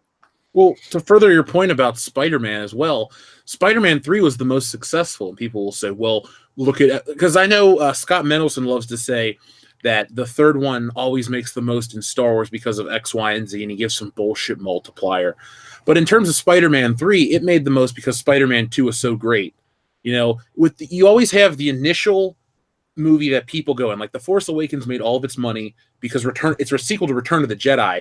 I mean, I wasn't even alive for that movie. It's just part of the culture. People watched it for decades and decades, and we finally get a sequel. So no matter who you are, even if you're a Star Wars fan light, you're like, wow, another Star Wars movie? Okay, so it makes all of its money. You turned off people. The next one sucked. It made a lot less money, but it still made some based off of those people that were in. I think this one's going to make a lot, not a lot less, but like what I said, $900 million was my guess earlier episodes, because it's like the law of diminishing return, as well as we get like, we just have all this negativity surrounding Star Wars. And it's not like the fans are being assholes. It's the people that make it are attacking us, and we just call them on their shit. To answer this person's question specifically, I don't think there's anything you can do to fix the story. You can't retcon it. At least, like, you can shit on Lucas all day about the prequels. He knew where he wanted to go, and we knew in 99, we knew this was eventually going to be the story of Darth Vader, so we knew we were going. This movie makes no sense. These 2 movies make no sense. First one is just a remake of the old one to get you built up or hyped up on the nostalgia. The second one is a fucking mess. And what are they going to do in this one? You can't rip off Return of the Jedi because you already did that. You can't make this girl Lando's daughter and build up this big new aura around shit. Like, what can you do? There's nothing. The thing is, Empire ends, there's a big cliffhanger. Episode 2 ends, how does he become Darth Vader the next one? What's the cliffhanger? The hero survives and gets away. The villain survives and gets away. There's no more conflict. They kind of don't even hate each other anymore. Shit, she's not even the final battle for the bad guy. And then Luke Skywalker's dead. Like, what is there next? Oh, we're going to go see it out of respect for Carrie Fisher. Bullshit. You know? And the timeline, like, so if I'm not mistaken, if I'm not, so The Force Awakens happens, The Last Jedi picks up within like minutes, and now they're moving forward a year. So this entire trilogy is going to span a year. Yeah. A year. Are you kidding me? Like, think about that for a minute. Think about that in comparison to the original trilogy or even the prequel trilogy. This is spanning a year. Yeah, the prequel trilogy, or the prequels, was it 13 years, right? It's 10 between episode 1 and 2, and then 3 years is the Clone Wars? Yeah, I think so. And then the original trilogy was what? Is it 7, something like that? No, I think it's 1 year. Well, I think it's like 2 or 3 years between episodes 4 and 5, and then it's like Han Solo is frozen for a year. Okay, so and if you look at the development within the original trilogy and look at where they went or where they were when it started versus where it was when they ended, and how they felt like they had went through multiple years long journey and evolution and the things that, you know, happened within that. And then what do we have here? Like, what's happened? What's happened? Well, nothing really. Another thing, it was 3 years in our time, and these Star Wars movies were so new and such a big thing. By the time you got to see what Han Solo, Luke, and Princess Leia were up to, you were happy to see them back, and they were doing great stuff. You know, the opening of Empire, you think, what happens? Well, Luke gets attacked by a snow monster, and then Han has to go out and save him. Like, it's something different. It's not the same old shit. With the new stuff, it's like, oh, okay, this character I didn't really like. What's he up to? Poe Dameron. Well, he's still flying an X-Wing. That's awesome. Like, he basically, is supposed to be this big hero, he's like Wedge Antilles. Wedge Antilles is awesome, but he's such a small part of those movies. Poe Dameron's meant to be one of the 3 main leads, and he's nothing. And all the characters are nothing. Yep. So frustrating. So anyway, EVS, any thoughts on that question? Not Will it really. save it? Will it save it? I mean, look, we've talked about it. I don't think it's possible to save it. I think at this point, the best that Lucasfilm can do is just make an entertaining movie. But they killed it. This trilogy it's just not salvageable, and that's a sad thing. Again, I'm looking forward to seeing a couple of things out of morbid curiosity. I'm going to go see the movie. No, you can't. What are you going to do? You know what I mean? Saving it would mean that whatever this movie does would kind of make The Last Jedi a better movie. You know what I mean? That's the only way. The only way is if this movie could magically make The Last Jedi a better movie, and it just can't. It's the whole trilogy's totally effed at this point. Yep, unfortunately. Okay, let's see. Inflamed Wood. Have you guys talked about the Ernie Artie best troll in history of Star Wars?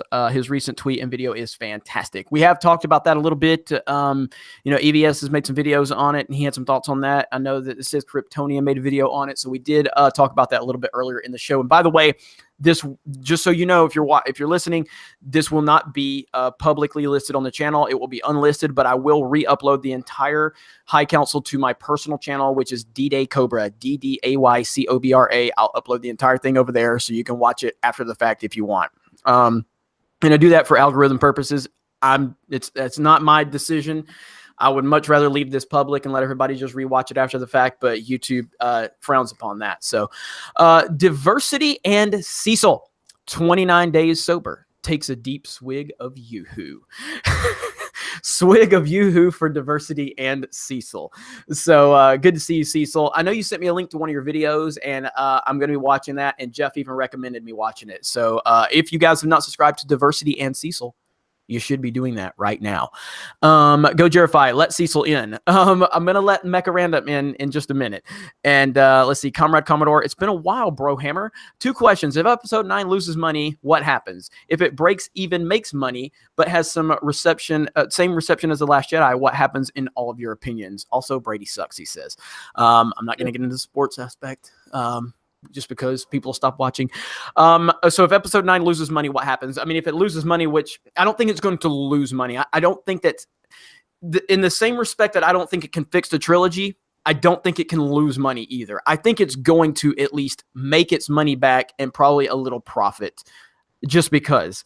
So I don't think that's even a realistic possibility. What the question should be if it makes under $1 billion. And I think that's kind of the threshold right now that is going to make or break this movie. If it makes under $1 billion, that's going to be a big red flag for Lucasfilm. I think they already have enough red flags as it is, but that's going to be a major one. And then if that happens, I think that it's just going to confirm everything we've been saying. And if it has the same reception as The Last Jedi, what happens in your opinions? God dang. They cannot afford that because I hate to use the phrase, but we kind of expose these like people in the media that make up excuses for these movies. If they do the same shit, it's going to be so blatantly obvious that I'm not saying it's going to kill their careers because that's hyperbolic, but it's going to definitely make them less. It's going to lower their numbers. People aren't going to read them as much. Like, I can't trust this guy. He always makes up the same bullshit excuses, and I've been burned twice now. So, it'll be interesting if that's the case. I don't think Disney would be that bullheaded to do that. Yeah. EVS, any thoughts? I can't even imagine it being as bad as The Last Jedi in terms of reception. My God. My prediction is it's going to do better than The Last Jedi.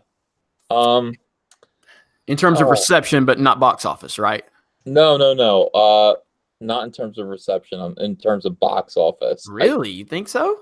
Yeah, I gotta play it conservatively here. I mean, this can't be about my own personal wishes and prejudices. I mean, I would love to see this be the first main Star Wars film that doesn't hit $1 billion. I think that would be magnificent. But being realistic, and then looking at the where Rian Johnson landed, I gotta think JJ's gonna do 1.5 billion.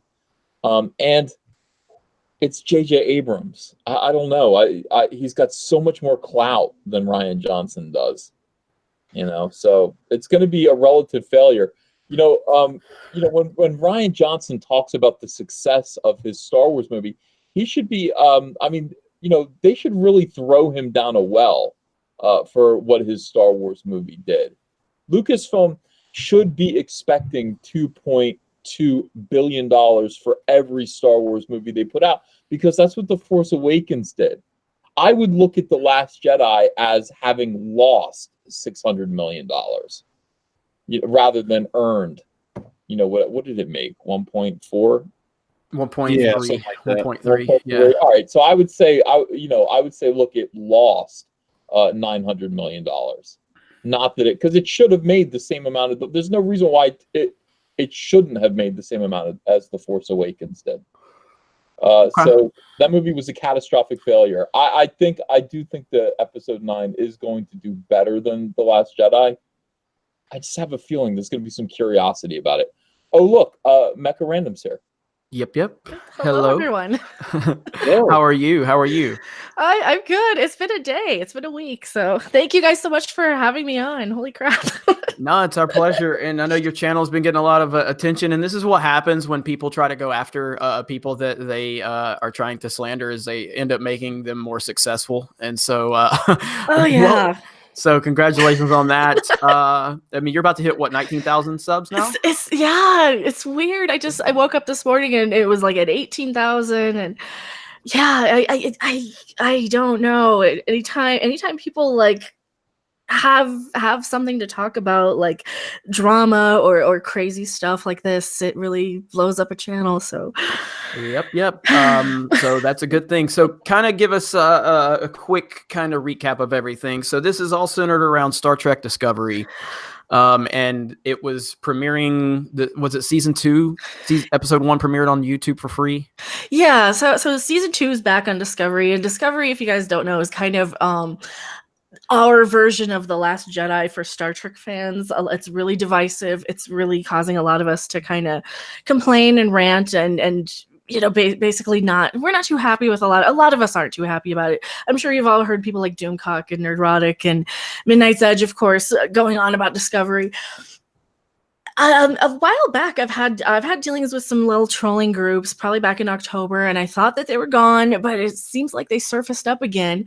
And somebody sent out a tweet, or I don't know if Pablo Hidalgo originated this tweet, but he retweeted it, and it basically called out myself and Doomcock for sending trolls to the CBS All Access app free. I'm trying to get all my stuff here organized. Sorry for their free their free episode. And I said, it was like really late at night. I was like half asleep, and I'm like, you know what? Screw it. Send people over there. Tell them Mecca sent you. Thumbs up the video. It's the same as a dislike or whatever. Hey, give them a pity click, whatever. It's kind of no fun talking about a series that nobody's watching, right?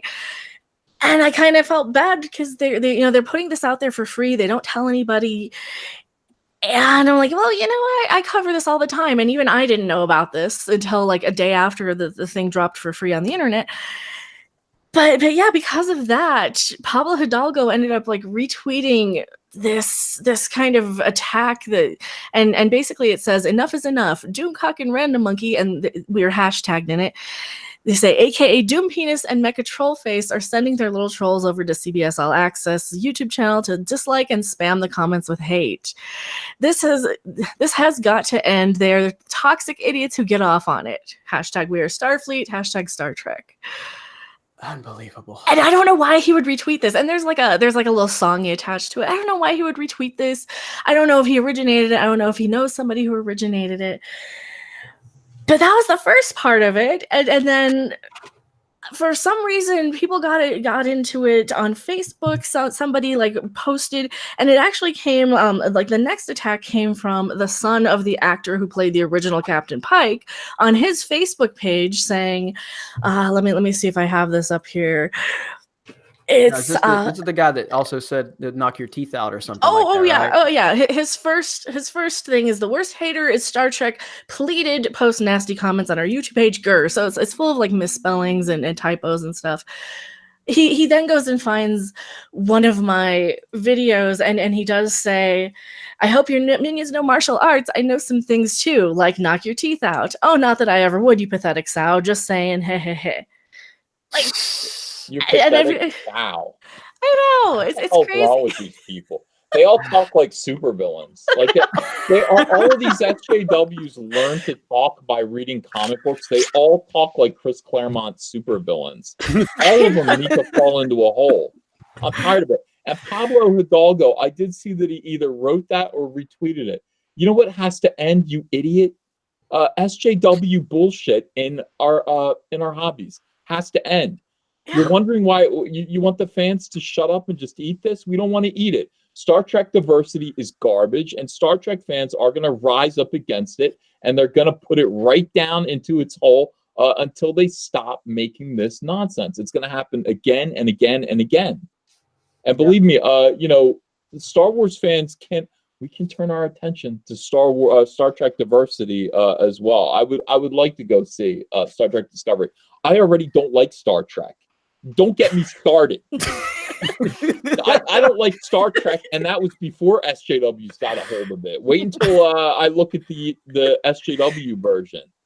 And Pablo Hidalgo, shut your mouth.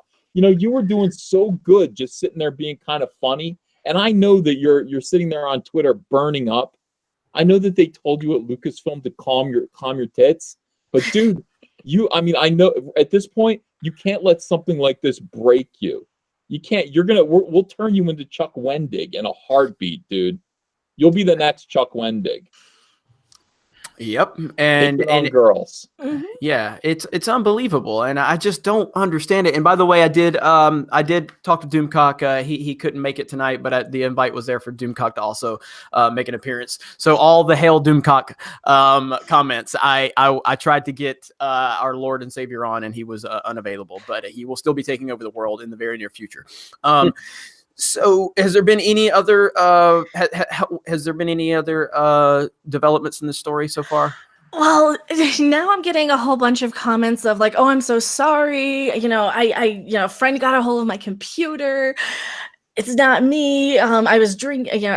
Now I'm hearing like he was Of drinking or course. something, and then if I think here's a direct quote from him on his Facebook that I guess he sent somebody to send to me. If I think someone is hurting Star Trek, then I get nutty. She's right, and I said that Discovery needs her criticism. Okay, am I right? Well, he's also saying like there's some woman troll that has like a group of trolls that are out there flagging channels and doing all kinds of crap. But so, okay, if you're saying your friend actually posted this and you're trying to apologize, but then you're saying that you get nutty and you have the same typos and the same misspellings, what am I supposed to believe? Is it you? I mean, is it your friend? Is your friend like maybe like a Johnny Walker type of friend where you get like kind of smashed? I don't know. I'm speculating right now. There's just so many layers to this, there's like these trolling groups coming out of like this hashtag We Are Starfleet that kind of keep popping up in this too, that might have actually been the originators of the tweet. There's so much. I'm still kind of digging through it. I've got like 20 tabs open of every single text and tweet and comment, and it's just nuts. Like he's kind of going out of his way to apologize, but it really seems like he apologizes and then gives like a backhanded insult sort of compliment sort of thing, like, oh yeah, her channel's dying and we need to help it. Like, really? It doesn't seem like a very mentally stable person No. at all. And which, I mean, if they're an SJW, they're not mentally stable at all. No, it's so weird. It's such an odd. Man, Jeff, any thoughts? No, today was the first day I've heard about it. I mean, I've been kind of in my own world working on the book and stuff, so I haven't really heard too much, but I did see your video, and then I saw on my Facebook page for the channel World Class Bullshitters, somebody posted the guy's apology, and I took screenshots of all the stuff that people were saying about it. So it's all new to me today, but it's embarrassing, really. I mean, come on now. These people want to talk, they want to preach tolerance and all this crap, but they're trying to kick you in the face. Yeah. It's never anybody. The people that preach the loudest are usually the ones that are the most guilty. Oh God, yeah. There's one Twitter handle, and I can't name names of who they are because they go out of their way and they flag anytime you mention them on your channel. So I'm not going to say who they are, but they have this hashtag We Are Starfleet, and one of them tweeted out, respect women, LGBT, people of color, all this nonsense, and then of course people are coming to my defense. Oh, except unless you're Rebecca Ranum, she's a bisexual woman who actually disagrees with your opinion, and then you go out of your way to send your trolls to dox her and flag her and basically bully her off the internet. So you kind of don't practice what you preach there, people. It's really Nope, I don't know what else to do. Like, I don't know if I want to go and cry because I'm like kind of the point where I want to just divorce Star Trek now. It's like, okay, this is it. This is my last straw. You're now in an abusive relationship. You're now off in crazy town. You're in your little cult of SJWism. You're in your little nut house, and it's time. And I want now is when you have to be the strongest, because you're getting these people upset to the point where they know you're right, and you're making them look crazy, and because they are crazy, and so you need to keep on pounding. You need to keep on exposing them, make more videos on it. This guy seems very mentally unstable right now, and so if there's any messages he sends or threats, obviously document that. And get it reported, because there are crazy people out there. And I think you should just use this as motivation. That's what EVS and I were talking about earlier, was just you use this as motivation, because you're going to see a ton of support. Yeah. Oh yeah, you guys, like the community, Jeremy, all you guys have been so amazing and wonderful. I saw SC Reviews made a video. I've seen just everybody coming to the rescue. I've even had to stress, please don't attack these people. We don't retaliate. If you want to help, screenshot if they're harassing and bullying and doxing and any of this stuff, report. and that's all we can really do. Are you getting flagged? Is your channel getting flagged?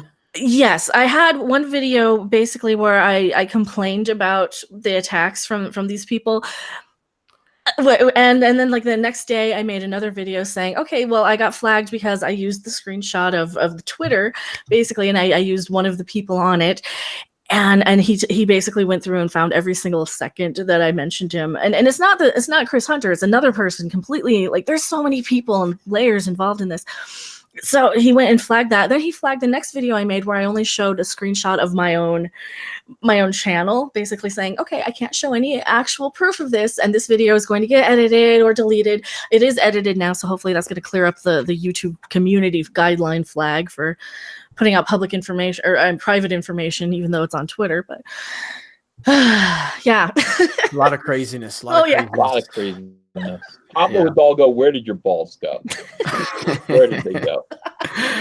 All right, let me catch up on a few super chats really quick, and let me see where I'm at here. Aaron says, "Hey guys, I love the show. Question for Jeff and Ethan: where I get them? Where I get the Mass Effect comic books and can only find the digital versions online. So where do I get the Mass Effect comic books? I can only find the digital versions online.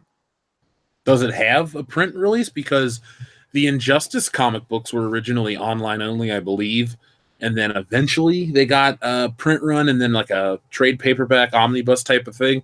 So just go to Wikipedia and see if there's a page for it, and it'll tell you if it's digital only." Okay.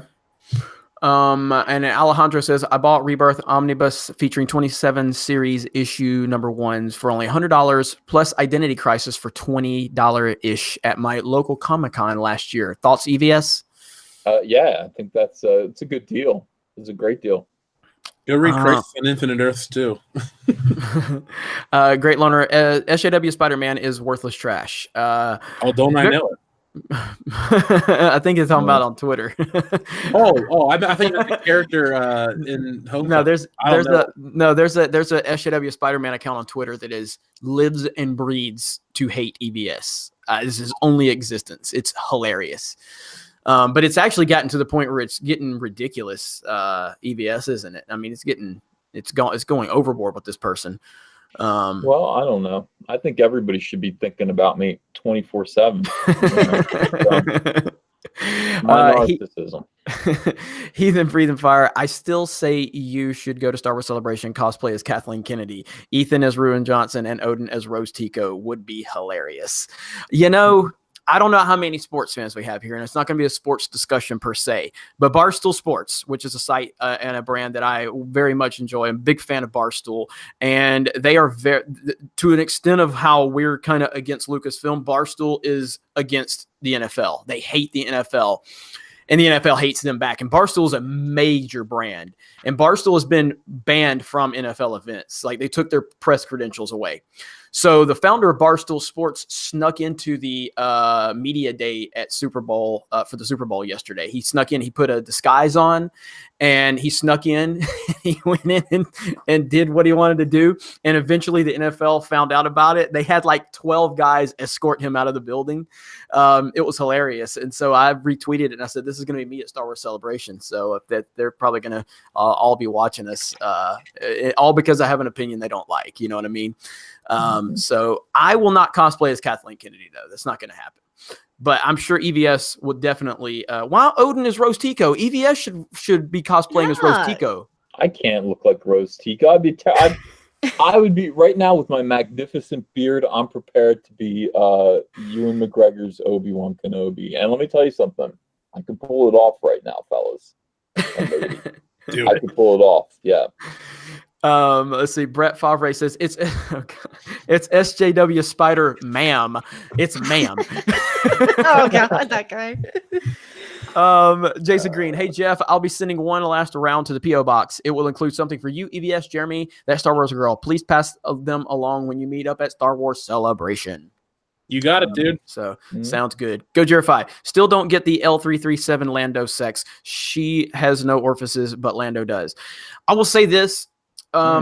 About Solo, I'll give you guys a little bit. I thought I'm excluding all of the L337 bullshit. Okay, but I thought Donald Glover was actually really good as Lando until all that bullshit started getting added. And the moment that they had any interaction, I'm just like, oh my god, really? You know what I mean? I couldn't even take it seriously. You know what I mean? It was just it ruined everything. So such garbage. Doomed says, so it's confirmed SJW Spider-Man is a hired goon. EBS. Yeah. Most definitely, they all are. They're all being paid by a crisis management PR firm. That the one other comic book artist is on the he's on the board, so it's interesting.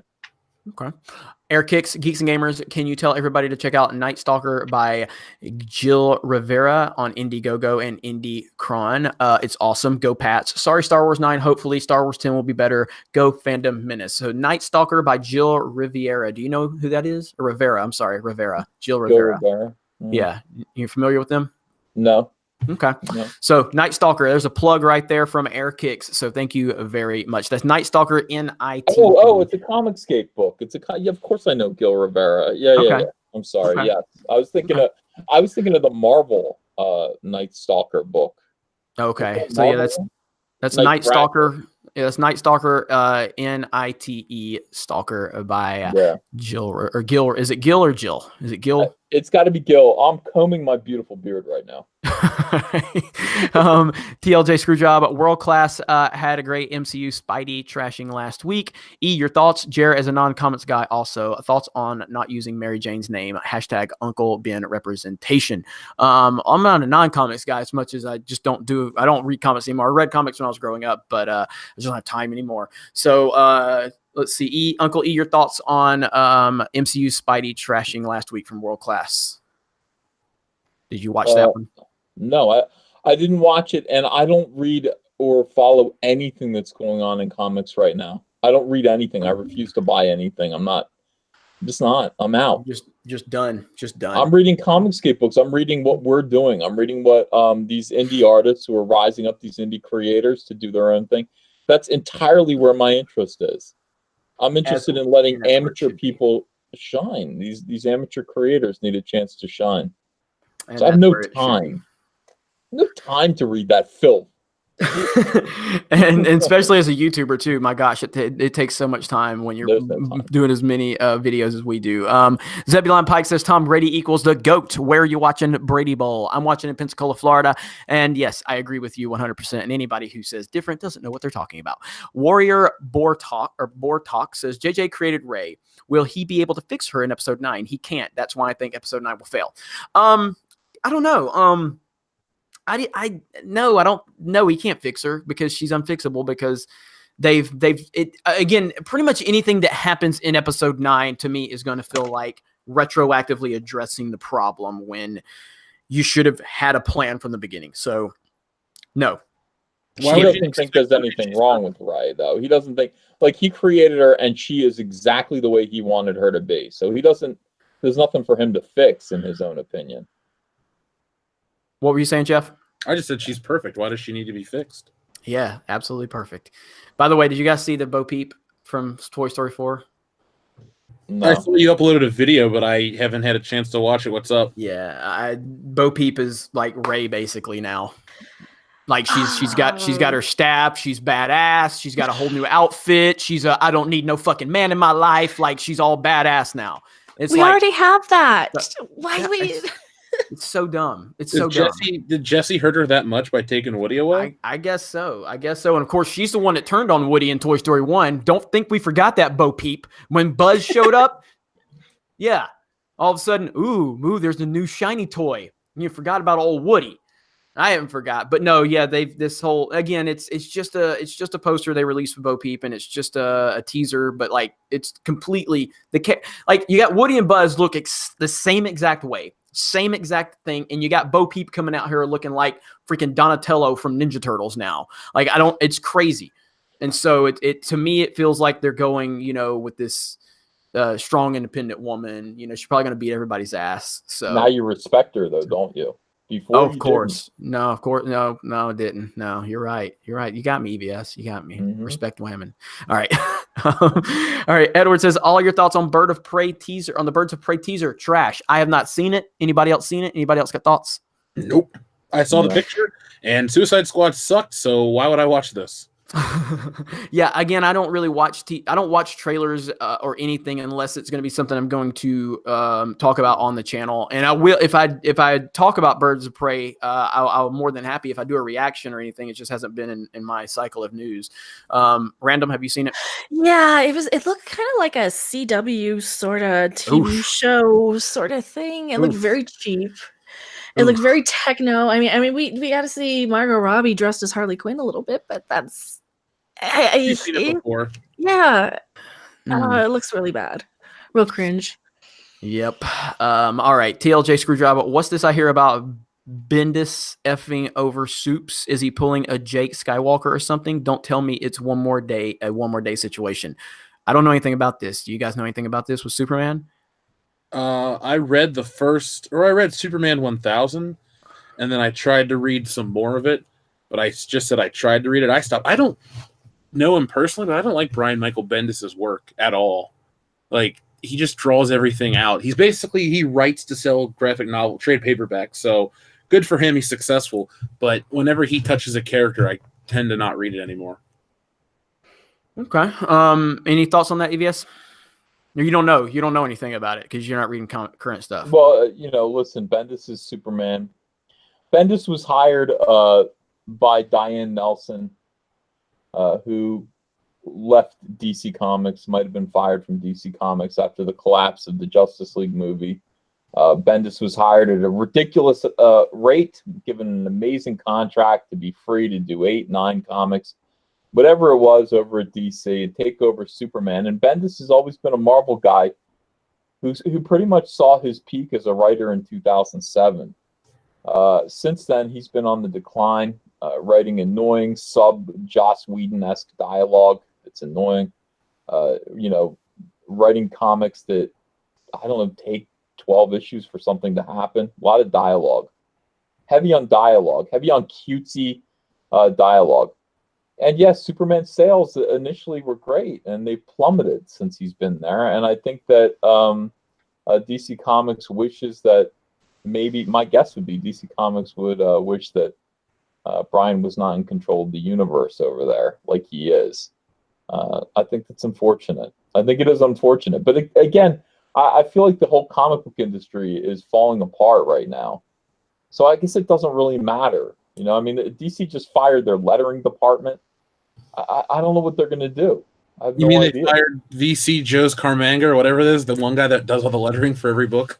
I don't know, but whoever's the lettering department over there had to go. They fired the art director. They fired John Cunningham. They're not cutting fat, they're cutting muscle at this point. They're really getting rid of people who know what they're doing, who know how to put together comic books. And I'm worried about it. Yeah, I was going to ask you, because I saw you put out a video, and then I saw the articles floating around Facebook and stuff, but we haven't talked because you weren't available last week, and it's just been crazy. We've had all this other stuff to talk about, but I was kind of rooting for DC personally because I'm upset with Marvel, and I like their movies, I don't like their books, but I was cool with Rebirth to a degree. I liked Dark Knight 3 Master Race enough not to, or I bought the issues, so I liked it that much. And then I liked what's the one with Watchmen where Superman's going to meet Dr. Manhattan coming up, whatever it's called. Clock. Yeah, Doomsday Clock. I was into that enough in the beginning too, so I was kind of hoping DC, and they were getting their books out at Walmart. They were getting these big supersized annual things or whatever. I was like, cool, man, we're going to see comics sold differently. I'm all for it. And then I guess they cut their line way back. They're firing everybody. Well, they're doing what they're responding to the market, and the market just isn't good. So, I don't care. Who cares what they do? All right, Random. I've got a question for you here in a minute after I read a few more super chats about something I just read on your Twitter about this Chris Hunter guy. So I'm gonna ask you about that in just a minute. So let me catch up on a few more. Kay Brady, there has to be a way to force Disney to disclose payments to trolls, especially if they're a shareholder. Nick Rickaida. Do we know anything? I mean, Disney's got these companies have all different ways of doing anything they want. So there's no way, in my opinion. So Ghost L, when fighting monsters, one must not become one. For when you gaze into the abyss gazes into you. They've become what they hated. Yep, exactly. Well, they've always been what they've hated. Mega Jetty 1, Disney bought Marvel to make movies based on classic comics, yet Marvel wants to tell more up-to-date stories than only 1 out of 10 comics readers know.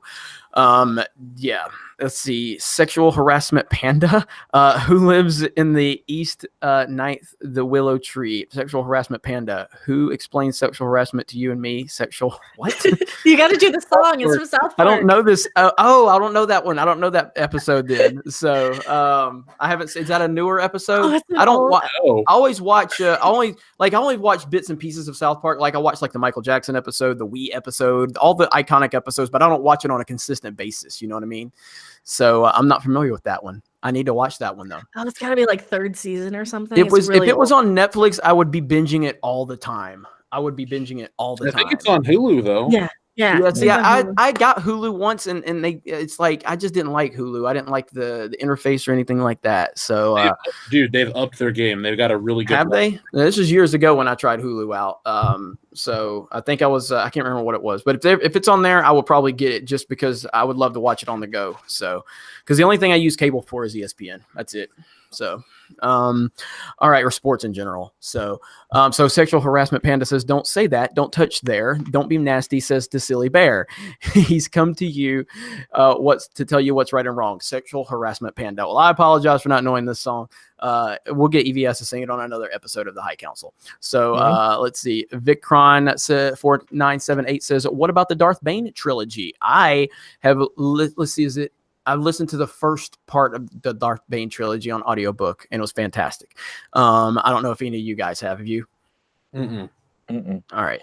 And I need to complete it. So let's see. Celtic Romulan says, Wedge Antilles, Poe can't even hold a candle to Wedge. No, he can't. Brett Favre, can you ask Mike Zero to use his time traveling abilities to get the final score of the Super Bowl? You boys got to place a bet and pay for super chats. If we get Mike Zero to acknowledge our existence, that would be great. Xavier says thoughts on Toy Story 4. We kind of talked about that a little bit just a few minutes ago. I'm still excited, but I'm very, very worried now. TLJ Screwjob, Luke, Han died 2-3 days apart, but respect these characters. Have them continue to live on in the way you envisioned it. You lying something. And yeah, I mean, it's Kathleen. I'm going to release a video here in a couple days of Kathleen Kennedy in her own words, her talking about her agenda-driven stuff, because people keep saying, well, she didn't say that. She didn't say that, Jeremy. Yes, she did. And I'm going to let you hear it in her own words, because I'm tired of people trying to tell me she didn't say these things. She has never talked about lore or the story or mythology or anything in these interviews. She only talks about identity politics. She never talks about actually building the universe and honoring the universe and the specifics and all of that. She never talks about that. All she talks about is how they want to get more diversity in the movies. It's bullshit. All right, Chris Joe. Jeff, thanks for the Stealing Solo postcard this week. It's customer appreciation details like this that ensure success for independent creators. Well, thank you for believing in me and backing the project. And believe me, you guys got a lot more coming than just that. So, yep. Demajanai, what's up, Demajanai? Great to have you guys back, rendering a Mecha Random video as we speak. Oh yeah, being that Jeff isn't on Twitter, please keep us updated on Star Wars Celebration Bar. We will got you. So yeah, so Mecha Random got a video from Demajanai coming. So thank you. I really appreciate it. Lots of support out there. Midnight's Edge messaged me earlier and told me they appreciated me making that video. I'm like, hey man, I'm just one little piece to this big puzzle, and a lot of people had her back, so I was really proud to be part of that. So TLJ Screwjob, if after Luke destroys the DS, Empire Strikes Back took place, or the Death Star, Empire Strikes Back took place 10 minutes later, and everyone's like, why are you here, farm boy? What a waste of time. A New Hope is in hindsight. Let's see. Yeah, exactly. So, all right. Sire J Longstroke, a Jedi never gives up. Well, according to Ryan Johnson, they do. Jedi Knight in friend to Captain Solo. Only way to save Star Wars is Mara Jade to be Luke's wife. Well, we're way past that one, unfortunately. Okay, so let me stop there. Or actually, John T. Net says they are also trying to shut down Mecha's channel with a ton of strikes and flags. Yeah, we discussed that. Thank you, John T. Net.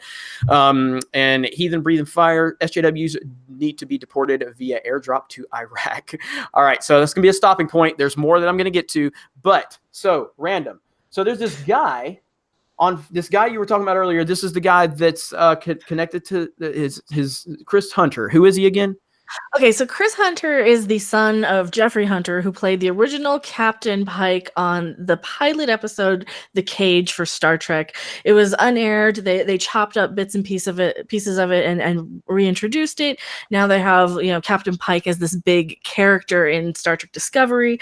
So they've kind of gone out of their way to incorporate like the legacy, the family members of because Jeffrey Hunter has passed on. He passed on a while ago.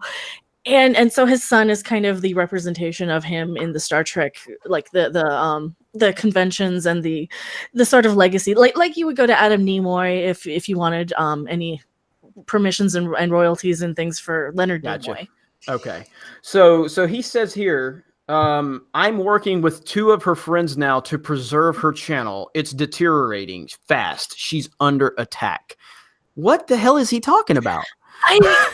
My channel, I don't think is deteriorating. No, it's absolutely not. It's not. It's you've had probably your best day of growth in probably months. ever. Yeah, probably ever.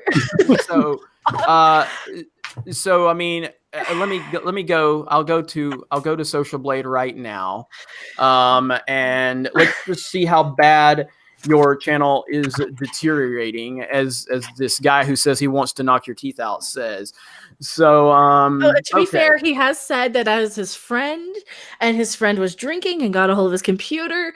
I have a friend who does drink and take Ambien at night, and will say crazy stuff online, and then we'll come back and what was that? You're friends with Roseanne? I wish. No, but they'll say weird stuff on Twitter, and then they'll be like, "Oh yeah, that was just my friend. It was the alcohol talking. That was the Ambien talking." So no, it's kind of weird. There's so many weird little pieces to this. I'm like, okay, is this a friend? Is it you? Because let's look and see your channel real quick. So your channel is deteriorating to the point where you've gained 1,000 subs in the past 2 days. That's monumental for a channel that you have 18,000 subs, which is great, but to gain 1,000 subs in a day. I know. And I mean, and that's just due to that. But if you want to look back, I mean, you've been having really solid days for the past few weeks, 132, 225, almost 300, 376, 377, 371. That's consistent growth, consistent views. Your channel is doing fantastic. And so whatever this guy's talking about.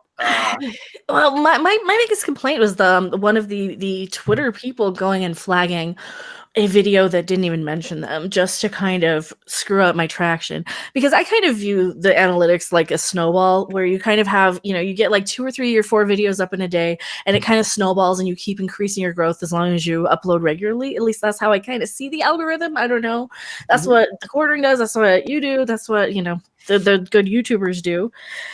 And so that's kind of what I've been going at. And I only have a drop on a couple of days after they had that glitch where I was scheduling videos to upload at like 7 in the morning and 2 in the morning, and they would not show up. They were being hidden. So that's the only thing that really, really hurt the channel.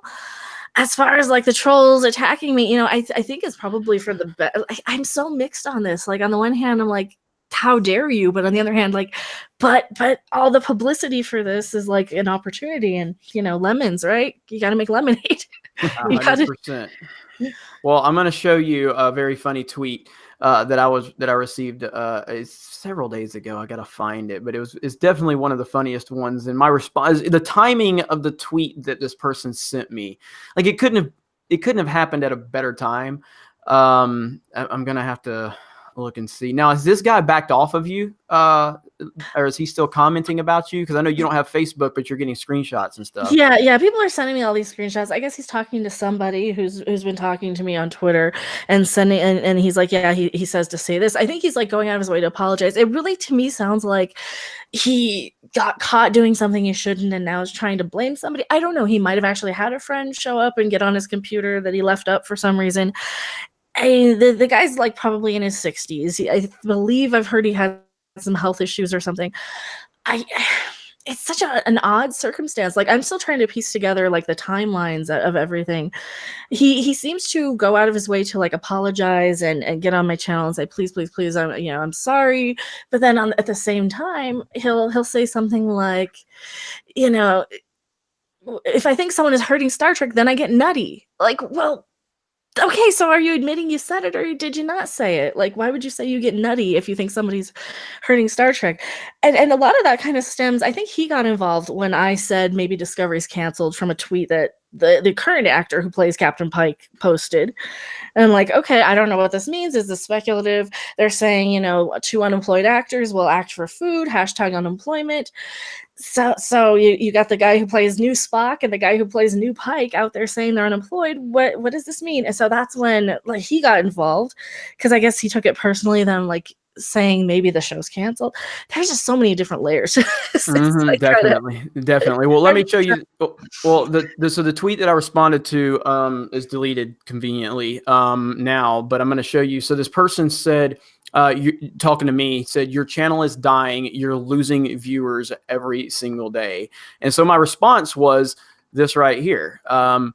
Well, Geeks and Gamers channel is currently having the best month we've ever had in terms of views, 3.7 million in the last 30 days. We've gained 13,000 subs in the last 30 days. Facts don't care about your feelings. And now that tweet is gone. So this is the logic of these people. And this Dragon Age person's like, this is my, my SJW Spider-Man pretty much, except that he only has like 50 followers. So at least you have a famous hater, EVS, or at least you've made him famous anyway. You know what I mean? Yeah. But yeah. And so these people they don't care about anything other than their warped worldview. You know what I mean? So it is what it is. But, I'm glad that we've been able to, rally around you and show everybody that we're not going to sit there and let people just like, I don't know what Pablo Hidalgo's interest in this is at all. I mean, EVS, you've been you've been kind of friendly jabs with this guy for months now, right? I mean, is he showing a different level of behavior recently, or is he? Yeah, well, like, that's what this is. That's what this is. This is unnecessary, and I think that the idea of this has to stop is ridiculous. Criticism will never stop. The Fandom Menace will never stop pointing out SJW bullshit when it shows up in our hobbies. It's never going to stop. Yep.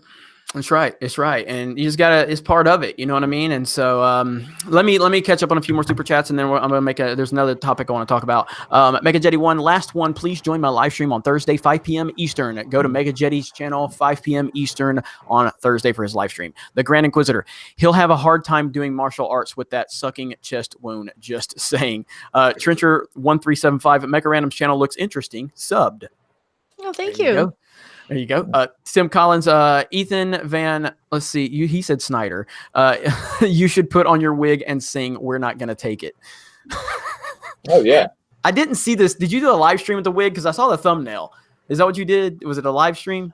The wig? Yeah, I did a live stream with the wig, but it was only 2 minutes long. And then I did a beautiful piano concert that was 18 minutes long. And a lot of people were moved by it. All right. And then did you ever figure out the issue with you not being able to, like, your live streams, you couldn't get likes or something like that? What happened with that? Yeah, that was just temporary. It's good now.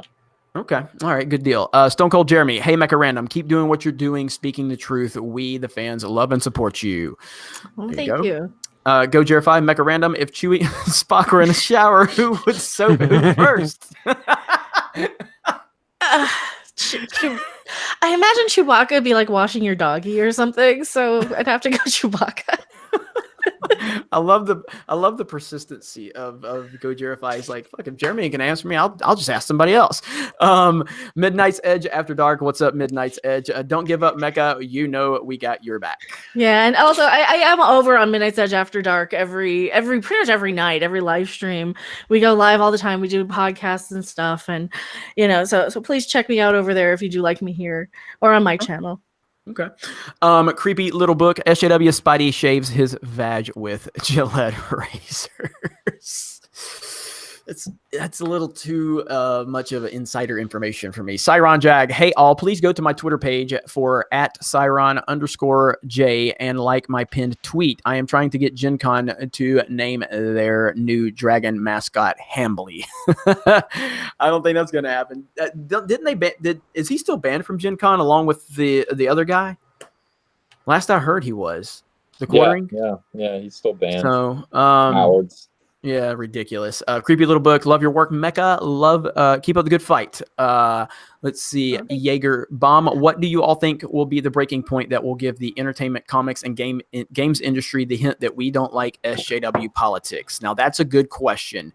I feel like we're close to that point. I really do. I mean, I think that this is how important Star Wars is because if they would have been able to be successful with putting this stuff into Star Wars, it would have been a huge problem, but we knew that wasn't going to happen. You know what I mean? Mm-hmm. With Star Wars, it's such a major brand though. And it's going to take time for people to fully realize it. I mean, like I've said this 1,000 times. I'll continue to say it. Someone like Jeff pinpointed this well before I did. You know what I mean? And so there's different layers to it to where you start really waking up and realizing this stuff. And so I think that if they don't get this right, and somebody asked earlier if The Last Jedi, if Episode 9 gets the same reaction as The Last Jedi, I can't even kind of process that. You know what I mean? I can't. Whew. Well, one thing we need to take into account too is there's going to be a new built-in defense for Episode 9 because they're going to come up and say, well, you were just spurned Last Jedi fans, and no matter what you say, they're going to try to discredit your opinion of this movie. So be prepared for that argument as well at the end of the year. That is true. That is true. I mean, EVS, you're probably the best person to answer that question. What is the breaking point for the entertainment industry with all his SJW nonsense? Are we close to the breaking point? No, this is going to be disheartening to you, but you have to understand that these people are parasites. They don't care. It's not about money. It's not about, hey, do they like the SJW stuff? Maybe they'll like it eventually. No, that's not what it is. They have invaded this. They are religious, socio-religious cultists who are insisting. Their entire purpose is not to make money. In fact, they hate capitalism. They don't understand the idea of profit. They don't want profit. They are here to change the world. They are here to teach you social justice, and you will swallow it. And they don't care if Star Trek goes down. They don't care if Star Wars goes down. They don't care if comic books go down. They would like to rule over the rubble of these destroyed hobbies. Now, all you can do is hope that there is somebody who is still sane working at that company who hasn't been taken over, influenced, and manipulated, coerced by social justice warriors who will put a stop to it for the sake of profit. But you cannot guarantee that. They don't care. You're watching the comic book industry collapse, and they're doubling down on what they're doing. They're doubling down on SJW. So that should tell you something. Yep. So that's why I thought EVS would be the best to answer it, because he's really been, just buried in this nonsense for a while with being in the comics industry and stuff like that and seeing how it's affected that industry. So, good question, Jaegerbomb. The Last Jedi, screw job. Let's see. I meant Jared's thoughts, or E/Jared's thoughts on MCU Spider. Oh, okay. So we answered that though. Again, as far as MCU Spidey, like I said, Homecoming was fine. It was super safe.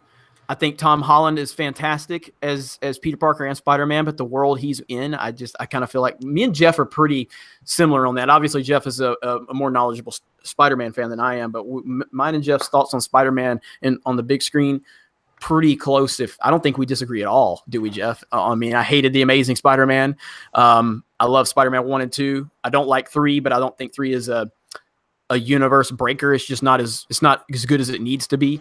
I agree with everything you've said so far. Yeah. So I mean, we're on the same page. Yeah, we're pretty much on the same page when it comes to MCU Spider-Man. Where are you at on MCU Spidey, EVS? I couldn't care less. I really couldn't about any of this. Like the MCU at this point, it's broken my heart. I will say this: I am one of the few people who actually liked Spider-Man: Homecoming. I enjoyed it. I thought it was very close to Peter Parker, the Steve Ditko version. But after this Captain Marvel thing, I feel so betrayed and so like it's so underhanded. It's like, okay, well, we built you up. We thought we made you believe that the MCU was going to be social justice free. And then we're going to hit you with Captain Marvel. And why don't you like it, sexists? Why don't you like it? I'm not playing that game. I don't care. No. I don't like Captain Marvel because she's a boring-looking actress. I'm sorry. People don't understand that. People, when you say that to them, they're like, "What do you mean? Like she's beautiful?" It's like that is not a superhero. Well, why? Because she needs bigger boobs and more ass. I don't know. I don't think so. I don't think that's what it is. I think that she just has a very bland, resting bitch face. And when you have women out there like beautiful, exotic women who really are, specimens in the 0.001%, you've got those women in Hollywood. Why are you casting this couch potato as a superhero, only to annoy us? The only reason is to annoy the male. Well, that we're trying to subvert the male gaze. Well, I'm going to subvert your box office receipts, and that's what's going to happen. People don't want to look at this. And to be fair, Couch Potato does have an ass, and Brie Larson doesn't have one. We've seen the pictures of where they swap Tom Holland with her. It's so bad. That bothers me so much. It's very disturbing. It's very disturbing. Oh man. All right. TLJ Screwjob. She doesn't need Finn holding her hand. Don't hold my hand. We all remember that scene. Warrior Bartok says Galaxy's Edge is sequel based, not OG. Will it fail? I am a theme park guy, and I firmly believe that you're talking about an entirely different business model right now. Walt Disney World is the most visited place on the planet. And Disneyland is obviously a very iconic and very busy place, and it has a huge annual pass holder clientele. Walt Disney World has a huge international market. This is not the same thing as people going, I'm not going to Disney World because they have a Star Wars land that I don't like. It's not, Avatar land right now at Pandora. Before that land opened up, I couldn't walk down the street and find anybody to talk to about Avatar. I know it's the highest grossing movie of all time, but it's not one of these movies that stayed relevant within pop culture. You know what I mean? It's not like you could go like to the store and like, hey man, what'd you think about Avatar? Like people are like, what the fuck are you talking about? The Blue People movie, but it wasn't relevant in pop culture. Pandora at Animal Kingdom right now, you can't hardly move because so many people are in that area of the park because it is incredibly detailed. It has nothing to do with the feelings of the movie or anything like that. So I'm upset that Galaxy's Edge is sequel based. It's not going to play any part into the business at the theme park. That's how I feel about it. And I follow these theme parks a lot. It's going to have no impact whatsoever. So do you guys have any thoughts on that? You're the theme park guy, man. I wasn't going to go to Disney World no matter what. I mean, the only theme park I would go to is Universal if they revived Back to the Future. And that's never happened, so I'm not going. That was a great ride. It was. Yeah, and I mean, going, like I said, Pandora, and I didn't really care for Avatar. It's kind of a whatever movie. I watched it one time in theaters. It was like, whatever, it's cool, I guess. I have no interest in that from a fan standpoint. Pandora at Disney World is mind-blowingly beautiful. It's unbelievable the amount of detail that went into that.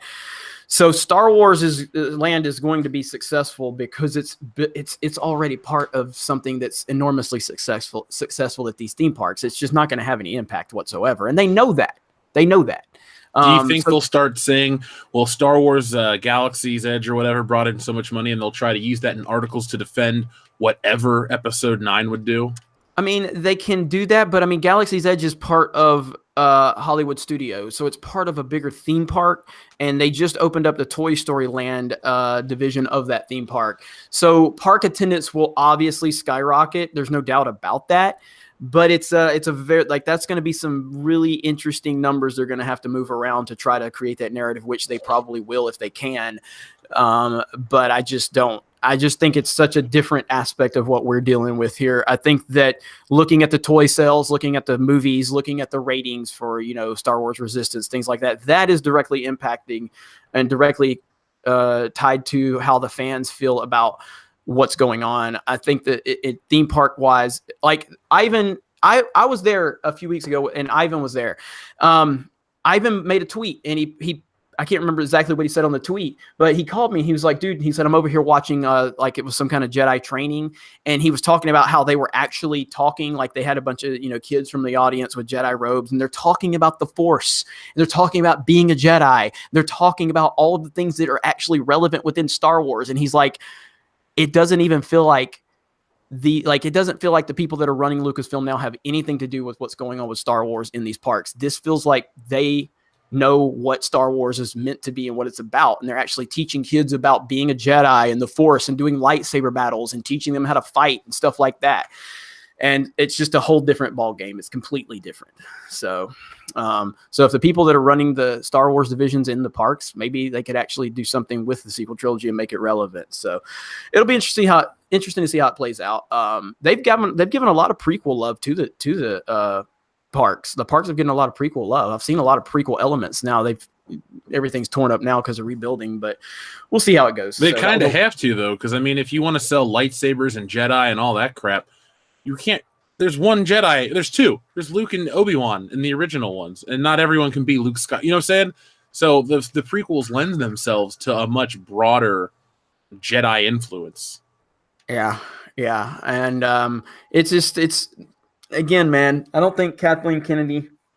I don't think she's ever been in the theme parks, because you can look at what the Star Wars and how it's treated in the parks. You can tell that she has nothing to do with it. But I mean, somebody said in the comments earlier, Kathleen Kennedy's never seen Star Wars, and I agree with that. So I don't think she has. I really don't. If she did, she wouldn't be treating it like that. She wouldn't be, well, she flat out lied to us and said, oh yes, I'm going to do what I can to protect the legacy of the characters, or whatever her actual comment was way back when they announced her. But no, she doesn't treat the franchise like she cares about it. She treats it like she hates it. And if we're to believe any of like the Glassdoor reviews of working for Lucasfilm, it seems to me like she's talking about Star Wars fans like, oh, those people, those fans, those toxic, and it shows. It shows with how the franchise just treated. All right, go Jerify. I see you say the topic's boring. I'm moving on. See, unlike Lucasfilm, the High Council listens to our customers and fans. So there you go. All right, so go Jerify, just for you, since you super chatted multiple times about Chewie and Spock in the shower, or whatever it is. All right, Tim Riggs, Bucks to support the High Council. Miss being able to watch these consistently. EVS, any news on Rainbow Brute? Most anticipated comic ever for me. No news on Rainbow Brute. Still working on finishing Cyberfrog right now, but yeah, it's gonna be great.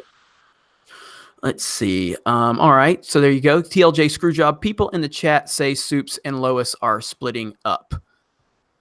Anybody know anything about that? It could be. I don't read Superman books. As long as, I don't know. Yeah, I don't know anything about the current one, but obviously we've got, as long as Amy Adams is no longer Lois in the future, I'll be happy. How about that? So Ghost L, remember when Disney bought Marvel because they were done with princesses and wanted to bring more boys into their toy market? Pepperidge Farm remembers. All right, $5 super chat retracted. And then Mega Mr. 46, thanks for the positive reviews. I've decided to lift the boycott on Bumblebee. Still not seeing Teen Titans. Go to the movies though. Yeah, I mean, I enjoyed Bumblebee. I thought Bumblebee was really good. I really enjoyed it. And again, it never, again, I'm not saying it was perfect by any means. It was much better than the Bay Transformers. But I enjoyed it, and I gave it a positive review on this channel. So, all right. Jaded Fawn says, thoughts on Star Wars writer group forcing EA to tie to agenda, which hamstrung Star Wars games, forcing them to sit on the license and only do multiplayer crap. I believe this story broke while I was in LA, and I don't have a lot of knowledge on it. Are you guys familiar with any of this? No, I'd like to hear more because I'm working on a video. I'm taking a week to work on the book more, but my next video is about like it'll fit in with this. So if that person wants to shoot us a tweet, we'll love to hear about it. Or okay, yeah, I think a lot of that EA stuff broke when I was traveling, and so I don't really remember, or I'm not too caught up on it, but I will definitely look into that. Lord Arnold, Jeff, I didn't receive postcards sent to everyone. No, I said only sent to the U.S. people, and if you're international, it's going to take longer, but I don't know what else to say. Okay. Also, we are closing in on 900 likes, guys. We might hit 1,000 likes before the show is over. Thank you so much. Smash the melee button if you don't mind. Simple request from a simple man. Brett Favre, can you guys do a stream during the Oscars, and every time they go political or mention Black Panther, we take a shot of Walrus Boob Mill? I'm already doing that on the podcast. If we do that, I will probably just mix some Dr. Pepper and Mr. Pibb. Because that's about as wild as I get. Dalton Ammons says, we want Dave Filoni. Kathleen Kennedy must go. I agree. Mega Jetty 1, thoughts or thought I subbed to Mecha Random. Didn't. Subbed now. Thank you. Appreciate that. Oh, thank you. Jason Stevens, thank you for the super chat. No comment, but thank you for the super chat. Go Jerify. Kevin McCarthy in Invasion of the Body Snatchers. I don't know what that's in reference to. Postmortem 666. We let's see. Would we look forward to Captain Marvel if they cast her as, say, Gal Gadot? If they would have cast Emily Blunt, I would be looking forward to it. I would very much be looking forward to it. Again, I can't speak for everybody. Just my problem with this movie is Brie Larson at this point. I don't like some of the marketing. This does feel really kind of SJW-ish, but it's almost like in Captain Marvel in general is a very, very forced character. Only this new version, which is what they're adapting, which is stupid because everything else they adapt is the classic stuff. Right. And so, but if Emily Blunt was in this role, I mean, I would be a little more easy on it right now and maybe looking forward to it. But I don't like Brie Larson's comments about how she's not interested in the opinion of white men. I just don't like her. I don't like her. I don't think she's got the right look, the right charisma. I don't think she's the right cast at all. Now, again, I said the same thing about Gal Gadot with Wonder Woman, but not based on politics or anything like that. It was just like I didn't think she was the right choice based on her small role in Fast and Furious and everything like that, and she proved me wrong. And unlike an SJW, I can actually admit when I'm wrong, because it's actually possible. So, yeah, that's my big issue with it is Brie Larson. So, Fluffy Hugs, Universal is killing Disney right now in sales. I don't know if you're talking about theme parks. Disney in market share alone, Disney is destroying Universal. Universal has more growth recently because of the Wizarding World of Harry Potter has been incredible, and it is incredible. And I can't wait for Nintendo Land to open up. But Go Jerify already told me this is boring, so I'm going to move on. Let's see. Now, if you're talking about in terms of box office, I don't think that's true either. I think Disney still has the better box office, right? But Universal usually beats them to $1 billion when they have like a Fast and Furious movie. So yeah, I mean, there are years where Universal does more, or at least beats them to a certain level. It wasn't like last year.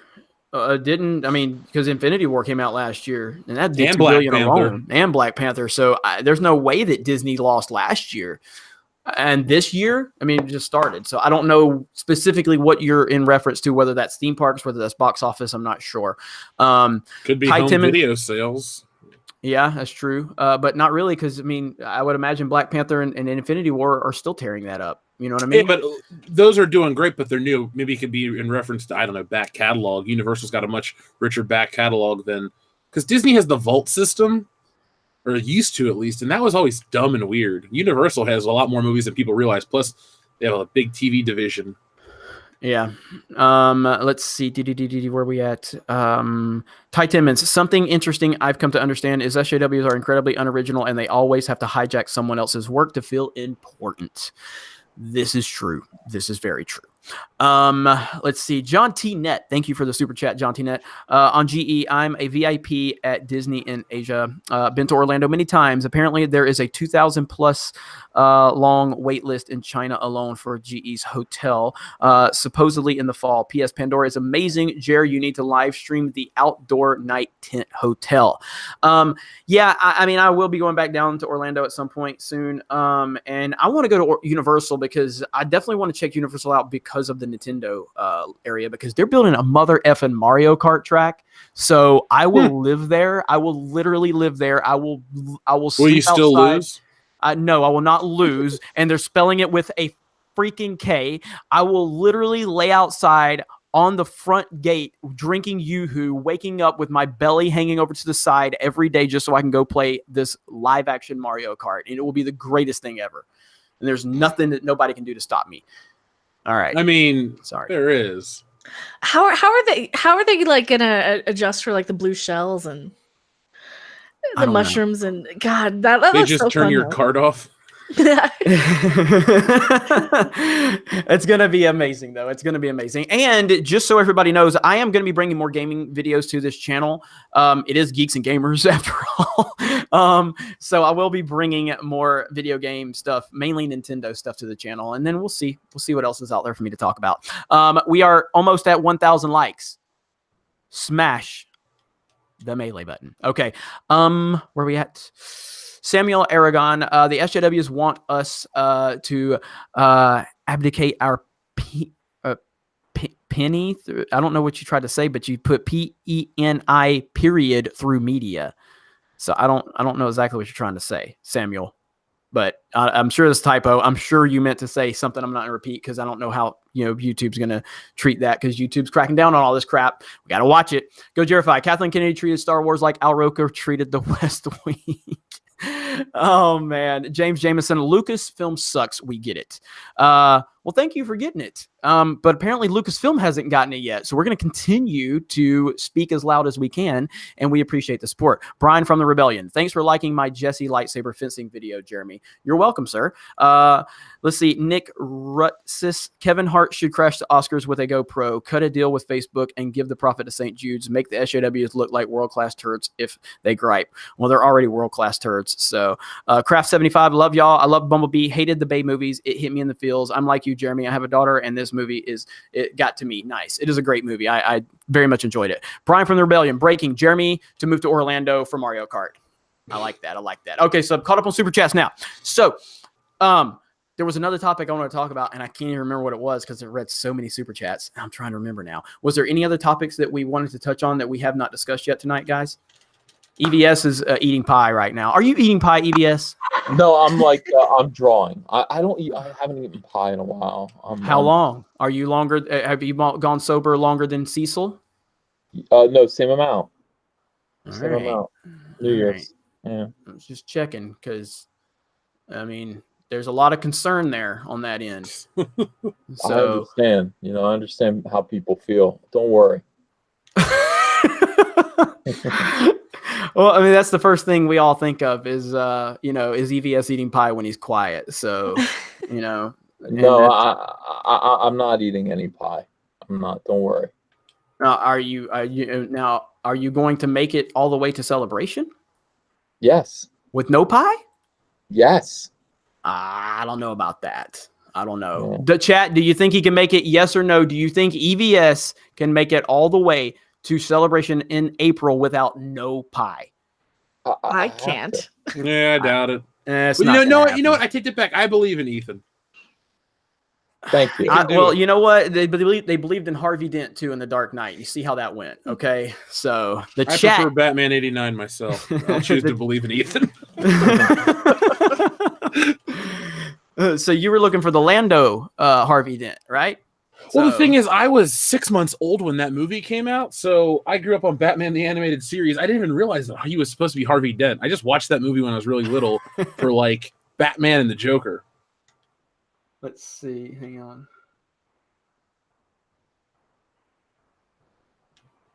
Oh my God! Hang on.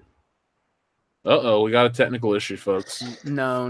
It's not a technical issue. It's something I'll have to tell you guys about off off air. Oh, can't wait now. People are flagging. People are flagging my videos right now. So anyway, it's about the threat that I made the video of. So I just got an email, and I was told to if I don't know if I should remove it or what. They said I have 48 hours. So EVS, you've been through this. What do you think I should do? What is it? I'll send you a screenshot of what I just received. So Okay. Oh, I've gotten those recently. You can edit out whatever they say. They'll give you like little timestamps if it's like a privacy thing. Mm-hmm. Yeah, I've gotten a couple of those. Recently. What's a privacy thing? Oh, it's an email where they give you they say you violated YouTube's privacy policy, basically for talking about somebody's name or showing a screenshot of, you know, like a Twitter profile, or like somebody's Facebook, somebody's private information, even though it's out there for the public. Yeah, that's what they've been flagging me with. I just sent the picture to both of you guys in our chat thread. So anyway, we'll see what happens. So people are saying Monday, Matt. Anyway, all right, smash the melee button. Let's get us up to 1,000 likes. We are almost there. We got a few super chats. The Animation Cave. Hey, Jeremy, did you or Jeff play Star Wars Masters of Terra back in the day? Thanks for the shout out. Check out Night Stalker 1 and 2 on Indiegogo. I did not. It is terrible, dude. It's like Tekken and Virtua Fighter meets Star Wars. And so, like, Darth Vader can hit you with a lightsaber like 20 times. It just whacks you with it like it's a stick. This was on the original PlayStation, and it's one of the Star Wars games you should not play. All right. Let's see. I have not. So, Caffeinated Comic Books. Hail, Uncle Ethan, Boss, Geeks and Gamers, and Jeff. Let's see. For Uncle E, thoughts on comic writers subverting fan expectations. Just got the initial hype. Also, what's Dido's problem with Dick Grayson and Wally West? The Dio, you mean? Didio, I'm sorry. Didio. Yeah. I was thinking of Eminem and Stan song. It's a good song. I was like, I don't know what her problem is. I'm literally looking at my phone and the super chat at the same time, trying to deal with all this coming in. Well, I can answer the Dio thing. I don't know. Ever since he's been there, he's had difficulty with legacy characters. Kyle Rayner, he wanted to kill Wally West. And Dick Grayson, because he thinks it ages our main heroes or something. He's had trouble with it. It's been a nuisance. It's been annoying that he's had trouble with it because most people don't. Let's see. You guys say, how do you know? It's not Monday Matt that's flagging me. No, it's not Monday Matt, guys. That was a joke. It's a joke about the whole thing. So Warrior Bortok says, reported today, Annette Bening is the Kree Supreme Intelligence in Captain Marvel. Thoughts? Really? I knew she was in the movie, but I didn't know that's what her role was. I didn't know that. I don't know. I don't really have any thoughts on it at this point. I just don't care about Captain Marvel in general. You know what I mean? So... Which is disappointing. Like, not that you're not excited, but like I've been working on the books. I've been watching movies when I work, and I've been putting on Infinity War, and I'm just so glad that that's the movie we got. And I'm like, man, we're gonna follow it up with this. And if we get the sequel to Infinity War and it's garbage because of Captain Marvel, I think more people are gonna be pissed off than they can imagine. Yep. All right. Fluffy Hugs says, what do you think of the Harry Potter coaster in Jurassic Park 1 opening in 2021? I'm very excited for those. I haven't been to Universal in years, so I haven't really seen a lot of the updated Harry Potter, Wizarding World of Harry Potter, but the new Jurassic World or the new Jurassic Park expansion is going to be cool too. And then obviously the Nintendo Land. So Universal's kicking ass right now. So I'm really excited for it. So, all right. Let's see. Reducer 1E stopped eating pie to write some great new songs. Well, isn't that awesome? Isn't that awesome? I'm happy to hear that. Ted White, EVS not eating pie till Star Wars Celebration. His poor wife. All right. The Honest Reviews. Recently rewatched the prequel trilogy after so many years, and even though it's not the best told, but it's clear what the goal Lucas wanted to do, and watching Clone Wars helped fill in the gaps. I agree. So let's see. Scott Ski 02. Can we send EVS a healthy pie? No, I'm honestly, I'm eating really well. I don't need to eat any pies or cookies or anything. I'm doing pretty good. I lost 22 pounds this month, so nice. Yeah, we're trying to get into shape. Nice. Let's see. Brian from the Rebellion. Jer Army, take up arms. Jeremy is under attack. I'm good. I'm not even worried about this little blip in the road. But thank you for the support. Go Jerify. Warren Beatty is supreme unintelligence.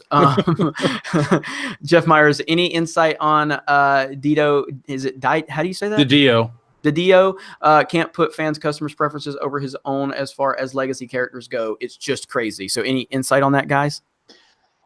I think it's a shame. I honestly think that it's almost like, I don't know. He sees the DCU as a bunch of action figures that he needs to organize a certain way. They only make sense. They all have to coexist in a certain way. Like the Super Friends. Yeah, it's why he keeps doing these kind of gigantic crisis books or something like Convergence. All these events that try to wrestle with how complicated the DC universe is. Not interesting. Yeah, and we just hit 1,000 likes, everybody. Thank you so much. We appreciate that. We've maintained around 1,200 viewers all night long. Thank you for that. Appreciate that. So, all right, DK Samaritan's Sanctuary. Thank you, Jeremy, for standing up for Mecca. Grade A. Cheers. Hey, again, and I'm just one person. You know what I mean? It's like she's the one, taking all the heat, and I just wanted to make a video in support of her, and I'm glad to be part of this awesome group of people. There's just so many awesome people within the Fandom Menace, and I'm glad to be part of it. That's it. I'm glad to be part of it, and I'm glad that Pablo likes my car videos. All right, so we're caught up with Super Chat, so that's about it, guys. So we're probably going to wrap this up here very soon. Random, do you have any thoughts as we close this out? I want to thank all of you guys for just coming in, being so supportive and amazing, and I felt my heart went out to everybody who was like so heartbroken over Star Wars, and I saw the same type of stuff happening in Star Trek, and I love both. I definitely love both, but I'm more of an expert in the Star Trek field, and when I see the crap that you guys go through, and now I'm kind of getting a lot of that too. It's like, I made the right decision in kind of speaking out against all this stuff. I made the right decision changing my channel format last June when I was still doing gaming Let's Plays to like nobody. And, I made the right decision to kind of stand with all of the people in the community that like had my heart and had my passion and my interest. So thank you guys so much. It has been such an amazing few days, and it's kind of overwhelming. So, but yes, thank you all so much. Well, we appreciate that, and we appreciate you, and keep fighting the good fight. All right, Jeff, anything? I guess I want to thank all the new subscribers we got. We're on a huge upsurge. Thank you to everybody that's out there that hasn't subscribed to the channel. Check out World Class Bullshitters, because when we hit 100,000 subscribers, we want to do one up you, Jeremy. You know how you did your 24-hour stream? Mm-hmm. Well, we want to do a 40-hour stream, because me and the guys did the math. We want to do, before Avengers Endgame comes out, every Marvel movie, a commentary here on YouTube, all in one sitting. We're going to do shifts. We're going to get people to tag in and tag out. We're going to rely on the fans to come help us. You're going to do the relay then a little bit. Yeah, but we want to do that if we can hit it before Avengers Infinity War. And at this rate, we're going to have it happen. So get involved with that community. We got a podcast this Thursday night. I have no clue what we're going to talk about yet, but that's going to be the next time you hear from me, because I'm working on Stealing Solo, getting a few things finished here and there. And then I'll be back with making more videos. I got a really, really good one in the pipeline. So everyone so far has got 100,000 views. Let's make that trend continue to happen.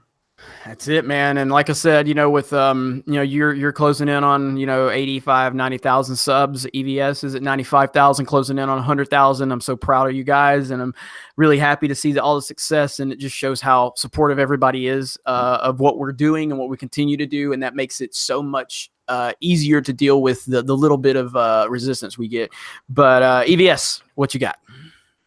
Well, I just want to thank everybody who's been patiently waiting for CyberFrog. It's a labor of love, and I do appreciate all the support that it's getting as I post preview pages and sneak peeks on Twitter and on the campaign page.